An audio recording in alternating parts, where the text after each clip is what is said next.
ಮಹಿರಾ ಅಂದ ಕೂಡಲೇ Kannada ಚಲನಚಿತ್ರರಂಗದಲ್ಲಿನ action thriller cinema ನಮ್ಮ ಕಣ್ಣು ಮುಂದೆ ಬರುತ್ತೆ.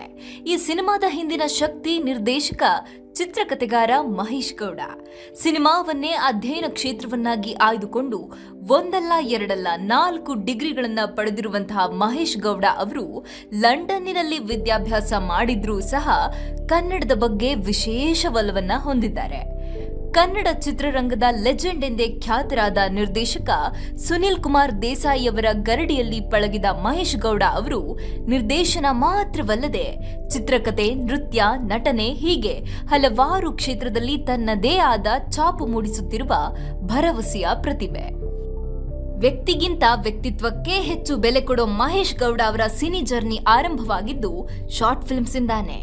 ಕಣ್ಣು ತುಂಬಾ ಕನಸು ಹೊತ್ತ ಹುಡುಗನೊಬ್ಬ ಇಂದು ಕನ್ನಡ ಚಿತ್ರರಂಗದಲ್ಲಿ ತನ್ನದೇ ಆದ ಛಾಪು ಮೂಡಿಸಿದ್ದು ಅವರಿಗಿದ್ದ ಸಿನಿಮಾ ಕುರಿತಾದ ಪ್ರೀತಿ ಹಾಗೂ ಕನ್ನಡ ಭಾಷೆಯ ಮೇಲಿನ ಅಭಿಮಾನದಿಂದಾನೆ.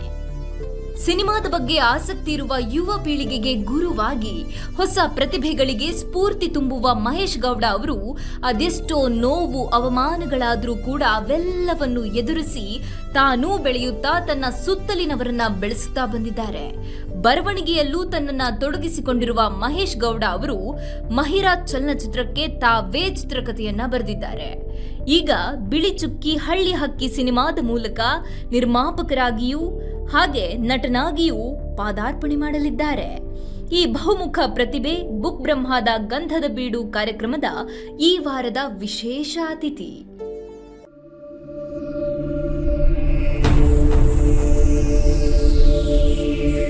ಬುಕ್ ಬ್ರಹ್ಮದ ಗಂಧದ ಬೀಡು ಕಾರ್ಯಕ್ರಮಕ್ಕೆ ನಿಮ್ಗೆಲ್ಲ ಆತ್ಮೀಯವಾದ ಸ್ವಾಗತ. ಇವತ್ತು ನನ್ನ ಜೊತೆಗಿರುವಂತಹ ಸ್ಪೆಷಲ್ ಗೆಸ್ಟ್ ಸ್ಯಾಂಡಲ್ವುಡ್ ನ ಭರವಸೆಯ ನಿರ್ದೇಶಕ. ನಿರ್ದೇಶನದ ಜೊತೆಗೆ ಚಿತ್ರಕಥೆ, ನಟನೆ, ನೃತ್ಯ ಹೀಗೆ ಹಲವಾರು ಕ್ಷೇತ್ರದಲ್ಲಿ ತಮ್ಮನ್ನ ತೊಡಗಿಸಿಕೊಂಡಿರುವಂತಹ ಬಹುಮುಖ ಪ್ರತಿಭೆ ಮಹಿರಾ ಮೂವಿ ಖ್ಯಾತಿಯ ನಿರ್ದೇಶಕ ಮಹೇಶ್ ಗೌಡ ಇವರು ನಮ್ಮ ಜೊತೆಗಿದ್ದಾರೆ. ಕಾರ್ಯಕ್ರಮಕ್ಕೆ ಆತ್ಮೀಯವಾದ ಸ್ವಾಗತ sir. Thank you so much. ನಾನು ಈಗಾಗಲೇ ಹೇಳ್ದಂಗೆ ನೀವೊಂಥರ ಬಹುಮುಖ ಕ್ಷೇತ್ರದಲ್ಲಿ ನಿಮ್ಮನ್ನ ಗುರುತಿಸ್ಕೊಂಡಿದ್ದೀರಾ.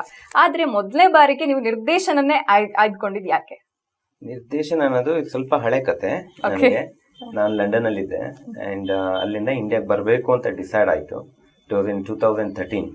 ಅವಾಗ ಆರ್ಟ್ ಅಂಡ್ ಎಂಟರ್ಟೈನ್ಮೆಂಟ್ ಅಲ್ಲಿ ಏನಾದರೂ ಮಾಡಬೇಕು ಅನ್ನೋ ಮಾತ್ರ ಆಸೆ ಇತ್ತು.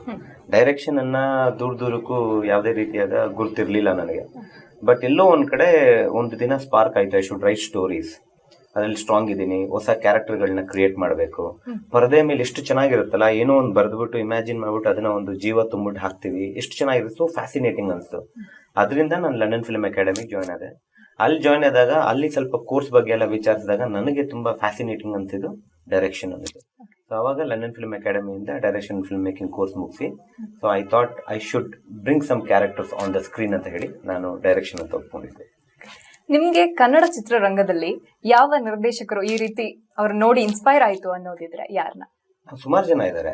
ಇವಾಗ ಶಂಕರ್ ನಾಗ್, ಕಣ್ಣು ಮುಚ್ಚಿದ್ರೆ ಶಂಕರ್ ನಾಗ್ ಅವ್ರಿಗೆ ನಪ್ಪ ಬರ್ತಾರೆ. ಅದ್ರ ಬಗ್ಗೆ ದೂಸರ ಮಾತೇ ಇಲ್ಲ. ಪುಟಾಣ ಕಣ್ಗಾಲ್ ಅವ್ರ ಸಿನಿಮಾ ತುಂಬಾ ನೋಡಿದೀನಿ ನಾನು. ಇವಾಗ ಎಲ್ಲಾ ಡೈರೆಕ್ಟರ್ ಹೇಳ್ತಾರೆ, ಹಳೆಯ ಡೈರೆಕ್ಟರ್ಗಳು ಸುಮಾರು ಹೆಸರು ಹೇಳ್ತಾರೆ, ಬಟ್ ನಾನು ಜೆನ್ಯೂನ್ ಆಗಿ ನೋಡಿದೀನಿ. ಯಾಕೆ ಅಂತ ಹೇಳಿದ್ರೆ ಫೀಮೇಲ್ ಪ್ರೊಟ್ಯಾಗನಿಸ್ಟ್ ಸಿನಿಮಾಗಳನ್ನೋದು ಅವರೇ ಸ್ಟಾರ್ಟ್ ಮಾಡಿದ್ದು, ನ್ಯೂ ಏಜ್ ಸಿನಿಮಾಗಳನ್ನೋದು ಅವರೇ ಸ್ಟಾರ್ಟ್ ಮಾಡಿದ್ದು. ಅವರಲ್ಲಿ ನೋಡಿ ಒಂದು ನಾಯಕಿ ಇರ್ತಿದ್ರು, 2-3 ಜನ ಹೀರೋಗಳು ಇರ್ತಿದ್ರು ಅವಾಗ. ನೀವು ರಂಗನಾಯಕಿಯಿಂದ ತಗೊಳ್ಳಿ, ನಾಗರಾಹುವಿಂದ ತಗೊಳ್ಳಿ. ನಾಗರಾಹು ವಿಷ್ಣುವರ್ಧನ್ ಸರ್ ಸಿನಿಮಾ ಇದ್ರು it is equally market cinema, ಅದು ಇದು ಈಕ್ವಲಿ ಆರ್ತಿ ಅವ್ರ ಸಿನಿಮಾ. ಅದು ನನಗೆ ತುಂಬಾ ಇನ್ಸ್ಪೈರ್ ಮಾಡ್ತಿತ್ತು. ನೀವು ನನ್ನ ಜರ್ನಿ ನೋಡ್ಕೊಂಡ್ ಬಂದ್ರೆ ಎಲ್ಲಾ ಶಾರ್ಟ್ ಫಿಲ್ಮ್ಸ್ ಗಳು, ಫೀಚರ್ ಫಿಲ್ಮ್, ಎಲ್ಲೋ ಒಂದ್ ಕಡೆ ಫಿಮೇಲ್ ಪ್ರೊಟ್ಯಾಗನಿಸ್ಟ್ ಅನ್ನೋದು ಬಹಳ ಸ್ಟ್ರಾಂಗ್ ಎಲಿಮೆಂಟ್ಸ್ ಗಳು ಇರ್ತವೆ. ಆಮೇಲೆ ಸುನಿಲ್ ಕುಮಾರ್ ದೇಸಾಯಿ ಸರ್, ನಾನು ಬಂದು ಅಸಿಸ್ಟ್ ಮಾಡಿದ್ದು ಅವ್ರಿಗೆ. It's A very coincident. ಅವ್ರು ಬೇಕು ಅಂತ ಹೋಗ್ಲಿಲ್ಲ, ಅದಾಗದೇ ಸಿಕ್ತು ನನಗೆ. ಅವ್ರದ್ದು ನೀವು ನಿಷ್ಕರ್ಷ, ಬೆಳದಿಂಗಳ ಬಾಲೆ, ನಮ್ಮೂರ ಮಂದರವೇ, ಸ್ಪರ್ಶ ಎಲ್ಲ ನೋಡಿದ್ರೆ is one of the another legendary director. ನನಗೆ ಕತೆ, ಅವರು ಯಾವ ತರ ಕತೆಗಳು ತಂದ್ರು 90s ಅಲ್ಲಿ ಅಂತ. ಸೊ ಇವರಿಬ್ರು ನನಗೊಂಥರ ತಕಡಿ ಇದ್ದಂಗೆ. ಸೊ ಅವರಿಬ್ರು ನನಗೆ ಯಾವಾಗ್ಲೂ ಇನ್ಸ್ಪೈರ್ ಮಾಡ್ತಾರೆ ಒಂಥರ. ಓಕೆ, ಇನ್ನು ಒಂದು ಸಿನಿಮಾ ಅಂತ ತಗೊಂಡ್ರೆ ನಿಮ್ಗೆ ಯಾವ್ದು ತುಂಬಾ ಮುಖ್ಯ ಅನ್ಸುತ್ತೆ? ಅಂದ್ರೆ ನಿರ್ದೇಶನ ಅಥವಾ ಚಿತ್ರಕಥೆ ಇರ್ಬೋದು, ಸಂಭಾಷಣೆಗಳಿರ್ಬೋದು, ಹಾಡಿರ್ಬೋದು, ಯಾವ್ದು ಇಂಪಾರ್ಟೆಂಟ್ ಅಂತ ಅನ್ಸುತ್ತಾ ಅಥವಾ ಎಲ್ಲದೂ ಇಂಪಾರ್ಟೆಂಟ್ ಅನ್ನೋ ರೀತಿನ? ನೋಡಿ, ದೇಸಾಯಿ ಸರ್ ನಾನು ಒಂದು ಮಾತು ಹೇಳಿದ್ರು. ಅವ್ರ ಜೊತೆ ನಾನು ಹೆಚ್ಚು ಕಡಿಮೆ 11 ತಿಂಗಳಿದ್ದೆ. 11 ತಿಂಗಳಲ್ಲಿ ಕ್ರಿಯೇಟಿವ್ಲಿ ನಾನೇನು ಕಲೀಲಿಲ್ಲ. ಬಟ್ ಅವ್ರ ಜೊತೆ ಇದ್ದಾಗ ನಾನು ಕಲ್ತಿದ್ದೀನಿ ಅಂದ್ರೆ ಒಂದು ಮ್ಯಾನೇಜ್ಮೆಂಟ್. ಅವ್ರು ನಂಗೆ ಒಂದು ಮಾತು ಹೇಳಿದ್ರು, if you want to become a good director, you should become a good manager. ನೀವು ನಿಮ್ಮ ಆರ್ಟಿಸ್ಟ್ ಇಂದ ಹೇಗೆ ಆಕ್ಟಿಂಗ್ ತೆಗಿಸ್ಬೇಕು, ಟೆಕ್ನಿಷಿಯನ್ಸ್ ಇಂದ ಯಾವ ರೀತಿಯಾದ ಕೆಲಸನ ತೆಗಿಸ್ಬೇಕು ಅನ್ನೋ ನಿಮ್ಗೆ ಗೊತ್ತಿದ್ದಾಗ putting everything together will become a good film. ನೀವು ಒಬ್ಬರೇ ಏನಾದ್ರೂ ನಾವು ಮಾಡ್ಬಿಡ್ತೀವಿ ಅಂದ್ರೆ ಅದಾಗಲ್ಲ. It can not, as it might be a one vision, but it can not be a one man's work. Okay, so ಅದರಿಂದ ನನಗೆ ಇವಾಗ ನೀವು ನನ್ನ ಜೊತೆ ಯಾವ್ದಾದ್ರು ಒಂದು ಫಿಲ್ಮ್ ಅಸಿಸ್ಟ್ ಮಾಡಿ ನೋಡಿ, ನಾನು ನನ್ನ ಟೆಕ್ನಿಷಿಯನ್ಸ್ ನ ಎಷ್ಟು ಇಷ್ಟಪಡ್ತೀನಿ, ನಾನೇ ಅಷ್ಟು ಇಷ್ಟಪಡಲ್ಲ. I want my technicians to be more intelligent than me. ನನ್ನ ಕೆಲಸ ಬರೀ ಡಿಸಿಷನ್ ತಗೊಳ್ಳೋದಷ್ಟೇ. ಇದು ಚೆನ್ನಾಗಿದೆ, ಇದು ಚೆನ್ನಾಗಿಲ್ಲ, ಇದು ಹಿಂಗ್ ಮಾಡೋಣ ಅಂದಾಗ ಅವ್ರು ಈ ತರ ಮಾಡ್ತಾರೆ ನನ್ನ ಟೆಕ್ನಿಷಿಯನ್ಸ್ ಅಷ್ಟೇ. ಸೊ ಇವಾಗ ನೀವೇ ಡಿಸೈಡ್ ಮಾಡಿ ಏನ್ ಮುಖ್ಯ. ಪ್ರತಿಯೊಂದು ಡಿಪಾರ್ಟ್ಮೆಂಟ್ ಮುಖ್ಯ. ಇವಾಗ ಡೈರೆಕ್ಷನ್ ಮಾತ್ರ ಚೆನ್ನಾಗಿ ಇದ್ದು ಆಕ್ಟಿಂಗ್ ಚೆನ್ನಾಗಿಲ್ಲ, ಸಿನಿಮಾಟೋಗ್ರಫಿ ಚೆನ್ನಾಗಿಲ್ಲ ಅಂದ್ರೆ ಸಿನಿಮಾ ಬಿದೋಯ್ತು. ಸಿನಿಮಾಟೋಗ್ರಫಿ ತುಂಬಾ ಚೆನ್ನಾಗಿರುತ್ತೆ, ಕಥೆನೇ ಇಲ್ಲ ಅದ್ರಲ್ಲಿ ಅಂದ್ರೆ ಸಿನಿಮಾ ಬಿತ್ತು. So it's whole package of everything. ನನಗೆ ಮಾತ್ರ ಅದು ಎಲ್ಲ ಇಂಪಾರ್ಟೆಂಟ್ ಆಗುತ್ತೆ ನನಗೆ. ಓಕೆ, ಇನ್ನು ನಿರ್ದೇಶನ ಅಂತ ತಗೊಂಡ್ರೆ ಮಹಿರಾ, ಈ ಮೂವಿಯಲ್ಲಿ ಕಥೆ ಇರ್ಬೋದು, ನೀವಾಗ್ಲೇ ಹೇಳಿದ್ರಿ ಸ್ತ್ರೀ ಪ್ರಧಾನತೆ ಅದ್ರ ಬಗ್ಗೆ ಒಂದಷ್ಟು ಮಾತಾಡಿದ್ರಿ. ಯಾಕೆ ಅಷ್ಟೊಂದು ಫಿಮೇಲ್ ಓರಿಯೆಂಟೆಡ್ ಮಾಡ್ಬೇಕು ಅಂತ ಹೇಳಿ ಮಹಿರಾ ಕಥೆಯನ್ನ ಆಯ್ದುಕೊಂಡ್ರಿ ಅಂತ? ಇದು ನೋಡಿ, ಇದು ಒಳ್ಳೆ ತುಂಬಾ ವೆರಿ ಇಂಟ್ರೆಸ್ಟಿಂಗ್ ಪ್ರಶ್ನೆ. ತುಂಬಾ ಜನ ಕೇಳ್ತಾರೆ. ಇವಾಗ ಯೂಶಲಿ ಏನಾಗುತ್ತೆ, ಫೀಮೇಲ್ ಪ್ರೊಟ್ಯಾಗನಿಸ್ಟ್ ಅಂತ ಹೇಳಿದ ತಕ್ಷಣನೇ ಬಹುತೇಕವಾಗಿ ನಮ್ಮ ಮೈಂಡ್ಗೆ ಏನ್ ಬಂದ್ಬಿಡುತ್ತೆ, ಇದು ರೇಪ್ ವಿಕ್ಟಿಮ್ ಬಗ್ಗೆ, ವಿಮೆನ್ ರೈಟ್ಸ್ ಬಗ್ಗೆ, ಡೊಮೆಸ್ಟಿಕ್ ವೈಲೆನ್ಸ್ ಬಗ್ಗೆ, ಇಲ್ಲ ಸಮಾಜದಲ್ಲಿ ನಮ್ಮ ಹಕ್ಕು ಕೇಳೋ ಬಗ್ಗೆ ಅಂತ.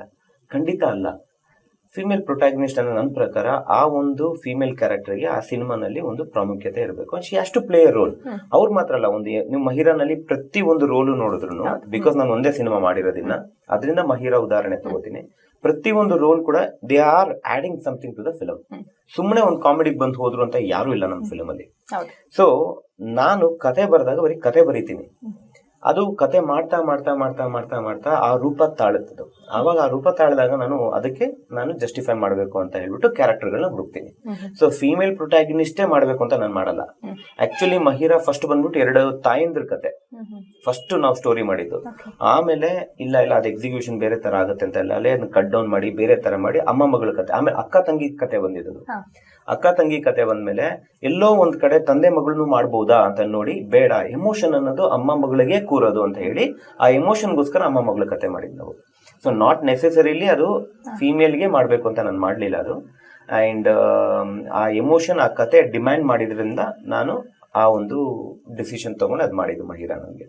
ಖಂಡಿತ, ನೀವು ಅವಾಗ್ಲೇ ಹೇಳಿದ್ರಿ, ನಂಗೆ ತುಂಬಾ ಇಷ್ಟ ಆಯ್ತು ಆ ಮಾತು. ಅಂದ್ರೆ ಹೆಣ್ಣು ಅಂದ ಕೂಡ್ಲೆ ಶೋಷಣೆಗೆ ಒಳಗಾಗಿನೇ ಅವಳು ಅದನ್ನ ಪ್ರೊಟೆಸ್ಟ್ ಮಾಡಿದ್ರೆ ಮಾತ್ರ ಒಂದು ಸ್ತ್ರೀ ಸಬಲೀಕರಣ ಅಲ್ಲ, ಅದನ್ನ ಮೀರಿದೊಂದೇನೋ ಇದೆ ಅನ್ನುವಂಥದ್ದನ್ನ ನೀವು ತೋರಿಸಿದ್ದೀರಾ ಅಂತ.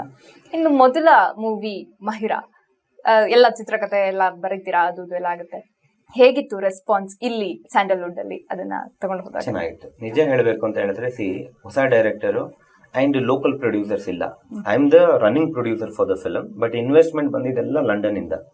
ಸೊ ನಮ್ಮ ಮಹಿರಾಗಿಂತ ಮುಂಚೆ ಇನ್ನೊಂದು ಕತೆ ಇತ್ತು, ಸ್ತ್ರೀ ಅಂತ. ಅದನ್ನ ನಾನು ಪಿಚ್ ಮಾಡಿದ್ದೆ.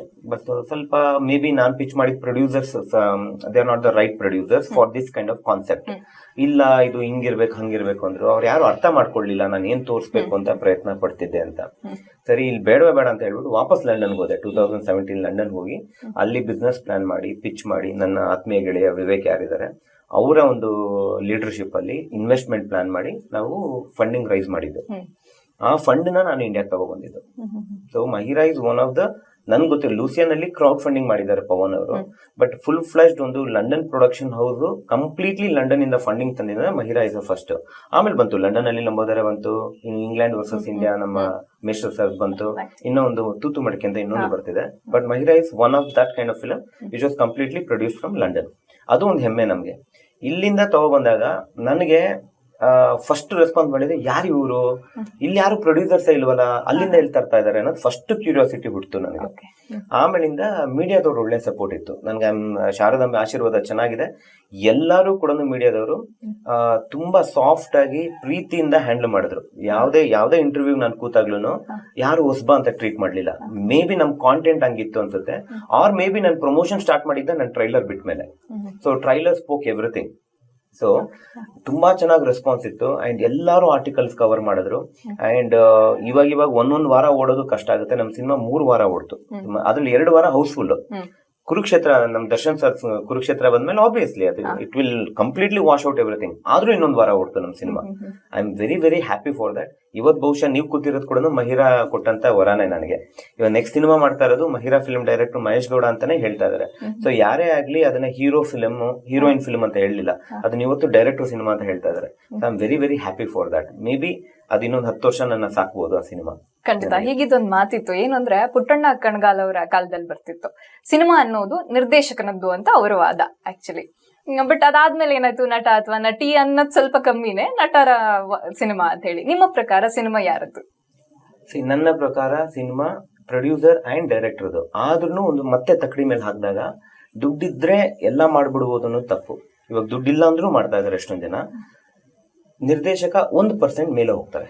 ಇವಾಗ ನಾನು ಒಬ್ಬ ಪ್ರೊಡ್ಯೂಸರೇ, ನಾನು ಡೈರೆಕ್ಟರ್. ಇವಾಗ ನೆಕ್ಸ್ಟ್ ಸಿನಿಮಾ ಮಾಡ್ತಾ ಇರೋದು ಬಿಳಿ ಚುಕ್ಕಿ ಹಳ್ಳಿ ಹಾಕಿ ನಾನು ಪ್ರೊಡ್ಯೂಸರೇ.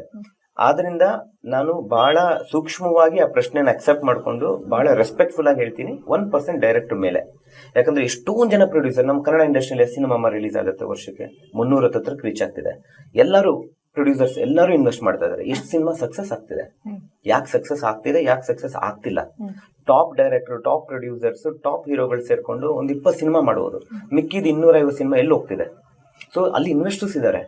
ಮೇ ಬಿ ಅದನ್ನ ಕರೆಕ್ಟ್ ಆಗಿ ಎಕ್ಸಿಕ್ಯೂಟ್ ಆಗ್ತಿಲ್ಲ, ಮೇ ಬಿ ಒಂದು ಎಕ್ಸ್ಪೀರಿಯನ್ಸ್ ಡೈರೆಕ್ಟರ್ ಕೈಗೆ ಹೋಗ್ತಿಲ್ಲ, ಇಲ್ಲ ಒಂದು ವಿಷನರಿ ಕಡೆ ಹೋಗ್ತಿಲ್ಲ. ಇವಾಗ ಪ್ರಶಾಂತ್ ನೀಲ್ ಅವ್ರು ಯಾಕೆ ವಿಷನರಿ ಅಂತೀವಿ ಅಂದ್ರೆ, ಅವರು ಒಂದು ಮಾಸ್ ಮಸಾಲಾ ಕಮರ್ಷಿಯಲ್ ಸಿನಿಮಾನೇ, ಬಟ್ ಹಿಂಗ್ ಪ್ರೆಸೆಂಟ್ ಮಾಡಿದ್ರು. KGF became what KGF it is. ಎಲ್ಲರೂ ಅಪ್ರಿಶಿಯೇಟ್ ಮಾಡ್ಲೇಬೇಕು ಸಕ್ಸಸ್ಫುಲ್ ಆದ್ಮೇಲಿಂದ ಸಿನಿಮಾನ, ಅಲ್ವಾ? ಸೊ ಅದರಿಂದ ಡೈರೆಕ್ಟರ್ ವಿಷನ್ ಏನಿದೆ, ಅದೇ ದೇಸಾಯಿ ಸರ್ ಹೇಳಿದ್ದು. ದುಡ್ಡಿದ ತಕ್ಷಣ ಮಾಡ್ಬಿಟ್ಟೆ ನಂಗಿಲ್ಲ, ಕೋಟಿ ಕೋಟಿ ಖರ್ಚು ಮಾಡ್ತಾರೆ. ಒಂದು ಮುಟ್ಟೆ ಕತ್ತೆ ಅಂತ ಸಿನಿಮಾ 25 ಲಕ್ಷದಲ್ಲೂ ಮಾಡಿದ್ರು, ಕರೆಕ್ಟ್ ಅಲ್ವಾ? ಲೂಸಿ ಅಂತ ಸಿನಿಮಾ ಕಡಿಮೆ ಬಜೆಟ್ ಅಲ್ಲೂ ಮಾಡಿದ್ರು. Mahira is small budget cinema ಮಾಡಿದ್ವಿ. ಅದೇ ತರ KGF 80 ಕೋಟಿ ಸಿನಿಮಾ. ಆ ಕಾಂಟೆಂಟ್ ಏನ್ ಬೇಕು ಆ ವಿಷನ್ ನ ಕೂರ್ಸೋದು ಡೈರೆಕ್ಟರ್ ಒಬ್ರೇನೆ, ಇನ್ಯಾರು ಕೂರ್ಸ. ಮತ್ತೆ is A captain of the ship. ಅಲ್ಲಿ ಒಂದು ನಾನು ಹೇಳಿದ್ನಲ್ಲ, ಆರ್ಟಿಸ್ಟ್ ಇಂದ, ಟೆಕ್ನಿಷಿಯನ್ಸ್ ಇಂದ, ಇನ್ನೊಬ್ರಿಂದ ಪೋಸ್ಟ್ ಪ್ರೊಡಕ್ಷನ್ಸ್ ಅಲ್ಲಿ ಔಟ್ಪುಟ್ ತಗ್ಸೋದು ಡೈರೆಕ್ಟರ್, ಪ್ರೊಡ್ಯೂಸರ್ ತಗ್ಸಕ್ ಆಗಲ್ಲ. ಅಲ್ಲಿ ಅವ್ರು ಏನಿದ್ರು ನಮಗೆ ಬ್ಯಾಕ್ ಬೋನ್ ಆಗಿ ನಿಲ್ತಾರೆ. ಅವ್ರಿಲ್ಲ ಅಂದ್ರೆ ನಾವು ಮಾಡಕ್ಕಾಗಲ್ಲ, ನಾವಿಲ್ಲ ಅಂದ್ರೆ ಸಿನಿಮಾ ಆಗಕ್ಕಾಗಲ್ಲ, ಹಿಂಗಾಗತ್ತೆ. ಅದರಿಂದ I still prefer it is always directors vision. ಅದಕ್ಕೆ ಆ ಡೈರೆಕ್ಟರ್ ಸೀಟ್ಗೆ ಬಹಳ ರೆಸ್ಪೆಕ್ಟ್ ನಾನು ಕೊಡ್ತೀನಿ. ಅದು ನಂದು ಅಂತಲ್ಲ, ಯಾರದೇ ಡೈರೆಕ್ಟರ್ ಇದನ್ನು ರೆಸ್ಪೆಕ್ಟ್ ಕೊಡ್ತೀನಿ. ಅಂಡ್ ಪ್ರೊಡ್ಯೂಸರ್ಸ್ಗೆ ಯಾವತ್ತಿದ್ರು ನಾವು ಚಿರಋಣಿ ಆಗಿರ್ತೀವಿ. ಇನ್ನು ನಿರ್ದೇಶನದಿಂದ ನಟನೆ ಕಡೆ ಯಾವಾಗ ನಾನು ಆಕ್ಟಿಂಗ್ ಮಾಡ್ಬೇಕು ಅಂತ ನಿಮ್ಗೆ ಅನ್ಸಿದ್ದು? ಇದು ತುಂಬಾ ಫನ್ನಿ ಸ್ಟೋರಿ. ಅವಾಗ ಟೆಕ್ನಾಲಜಿ ಜಾಸ್ತಿ ಗೊತ್ತಿರ್ಲಿಲ್ಲ. 2014-15 ಟೈಮಲ್ಲಿ ನಾನು ಬಂದಾಗ ದೇಸಾಯಿ ಸರ್ ಬಿಟ್ರೆ ಯಾರಿಗೂ ಅಸಿಸ್ಟ್ ಮಾಡ್ಲಿಲ್ಲ. ನಾನು ಒಂದ್ ಸ್ವಲ್ಪ ತಿಳ್ಕೊಬಿಟ್ಟೆ ಹಿಂಗ್ ಆಪರೇಟ್ ಆಗುತ್ತೆ ಅಂತ. ಸೊ ನಾನು ಎಲ್ಲೂ ಫಿಟ್ ಆಗಲ್ಲ ಅಂತ ನನ್ಗೆ ಗೊತ್ತಾಗೋಯ್ತು. ಅವಾಗಿದ್ದಷ್ಟು ಧೈರ್ಯ ಇವಾಗ ಇಲ್ಲಮ್ಮ ನಂಗೆ ನಿಜವಾಗ್ಲು. ಅವಾಗ ತುಂಬಾ ರೆಬೆಲ್, ತುಂಬಾ ನುಗ್ಗಿ ಮಾಡ್ಬಿಡ್ತಿದೆ ಎಲ್ಲಾನು. ಆದ್ರಾಯ್ತು ನೋಡೋಣ ಅಂತ. ಸೋಲಕ್ಕೂ ಹೆದರ್ತಿರ್ಲಿಲ್ಲ, ಸಕ್ಸಸ್ ಅಂದ್ರೆ I never is to care. ಅವಾಗ ಏನಾಯ್ತು, ಅವಾಗೆಲ್ಲ 5D ರೆವಲ್ಯೂಷನ್ಸ್ ಇರ್ತಿತ್ತು ಆಯ್ತಾ. ಅವಾಗ ತಾನೇ 5D ಕ್ಯಾಮ್ರಾಗಳು. ಯಾರೋ ಒಬ್ಬ ಕ್ಯಾಮ್ರಾಮನ್ ಇರ್ತಿದ್ರು, ಕೆಲಸ ಇಲ್ಲ. ಯಾರೋ ಆರ್ಟಿಸ್ಟ್ ಇದ್ರು, ಕೆಲಸ ಇಲ್ಲ. ಕ್ಯಾಮ್ರಾ ಇಟ್ಕೊಂಡಿದ್ದಾರೆ, ಬಟ್ ಅವ್ರಿಗೆ ಹೈರ್ ಮಾಡಕ್ ಹಿಂಗಿದಾಗ ಅವ್ರನ್ನೆಲ್ಲರನ್ನೂ ಒಕ್ಕೂಡಿಸ್ದೆ. ಇವಾಗ ಏನ್ ಮಾಡ್ಬೋದು, ದುಡ್ಡಿಲ್ಲ, ತಗೋ ನಮ್ಮ ಪಾಕೆಟ್ ಅಲ್ಲಿ ಇರೋದೇ ದುಡ್ಡು ಹಾಕ್ಬಿಟ್ಟು ಒಂದು ಶಾರ್ಟ್ ಫಿಲ್ಮ್ ಮಾಡೋಣ ಅಂತ ಸ್ಟಾರ್ಟ್ ಮಾಡಿದೆ. So that is where I started. ನನಗೆ ನ್ಯೂ ಕಮರ್ಸ್ ಅಂತ ಎಲ್ಲ ಒಂದ್ ಸ್ವಲ್ಪ ಹುಚ್ಚದ್ದಿದ್ದು ಅಲ್ಲಿಂದಾನೆ ಸ್ಟಾರ್ಟ್ ಮಾಡಿ ಎಲ್ಲೋ ಒಂದ್ ಕಡೆ ಹುಡುಕಿದ್ವಿ, ಆಕ್ಟ್ರೇ ಸಿಕ್ತಿಲ್ವಲ್ಲ ಅಂದಾಗ ಯಾರೋ ಒಬ್ಬರು ಸರ್ ನೀವೇ ಮಾಡ್ಬಿಡಿ ಸರ್ ಎಕ್ಸ್ಪೆರಿಮೆಂಟ್ ಮಾಡೋಣ ಅಂತ ಸ್ಟಾರ್ಟ್ ಮಾಡಿದ್ವಿ. ಹಂಗೆ ಮಾಡಕ್ಕೆ ಆಕ್ಟಿಂಗ್ ನನ್ಗೇನು ಹೊಸದಲ್ಲ. ನಾನು 3 Idiots ಅಲ್ಲಿ ಕೂಡ ಚಿಕ್ಕ ಪುಟ್ಟ ಮಾಡಿದೆ. ಫಸ್ಟ್ ಅಸಿಸ್ಟೆಂಟ್ ಕೊರಿಯೋಗ್ರಾಫರ್ ಆಗಿ ವರ್ಕ್ ಮಾಡಿದ್ದೆ, ಚಿಕ್ಕ ಪುಟ್ಟ ಮಾಡಿದ್ದೆ. ಬಟ್ ಕ್ಯಾಮ್ರಾ ಮುಂದೆ ಮಾಡಿದ್ರೆ ಟೋಟಲಿ ಡಿಫ್ರೆಂಟ್. ಅಲ್ಲಿಂದ ನಾನು ಚಿಕ್ಕ ಪುಟ್ಟ ಶಾರ್ಟ್ ಫಿಲ್ಮ್ಸ್ ಅವಾರ್ಡ್ಗಳೆಲ್ಲ ಬಂದ್ಬಿಡ್ತು. ಶಾರ್ಟ್ ಫಿಲ್ಮ್ಸ್ ಗಳಿಗೆ ಎಕ್ಸ್ಪೆರಿಮೆಂಟ್ಸ್ ಮಾಡಕ್ ಸ್ಟಾರ್ಟ್ ಮಾಡಿದ್ವಿ. ಹಿಂಗೆಲ್ಲ ಆದ್ಮೇಲೆ ಮಹಿರಾ ಬಿಗ್ ಸ್ಕ್ರೀನ್ ಅಲ್ಲಿ ಫಸ್ಟ್ ಮಾಡಿದ್ದೆ.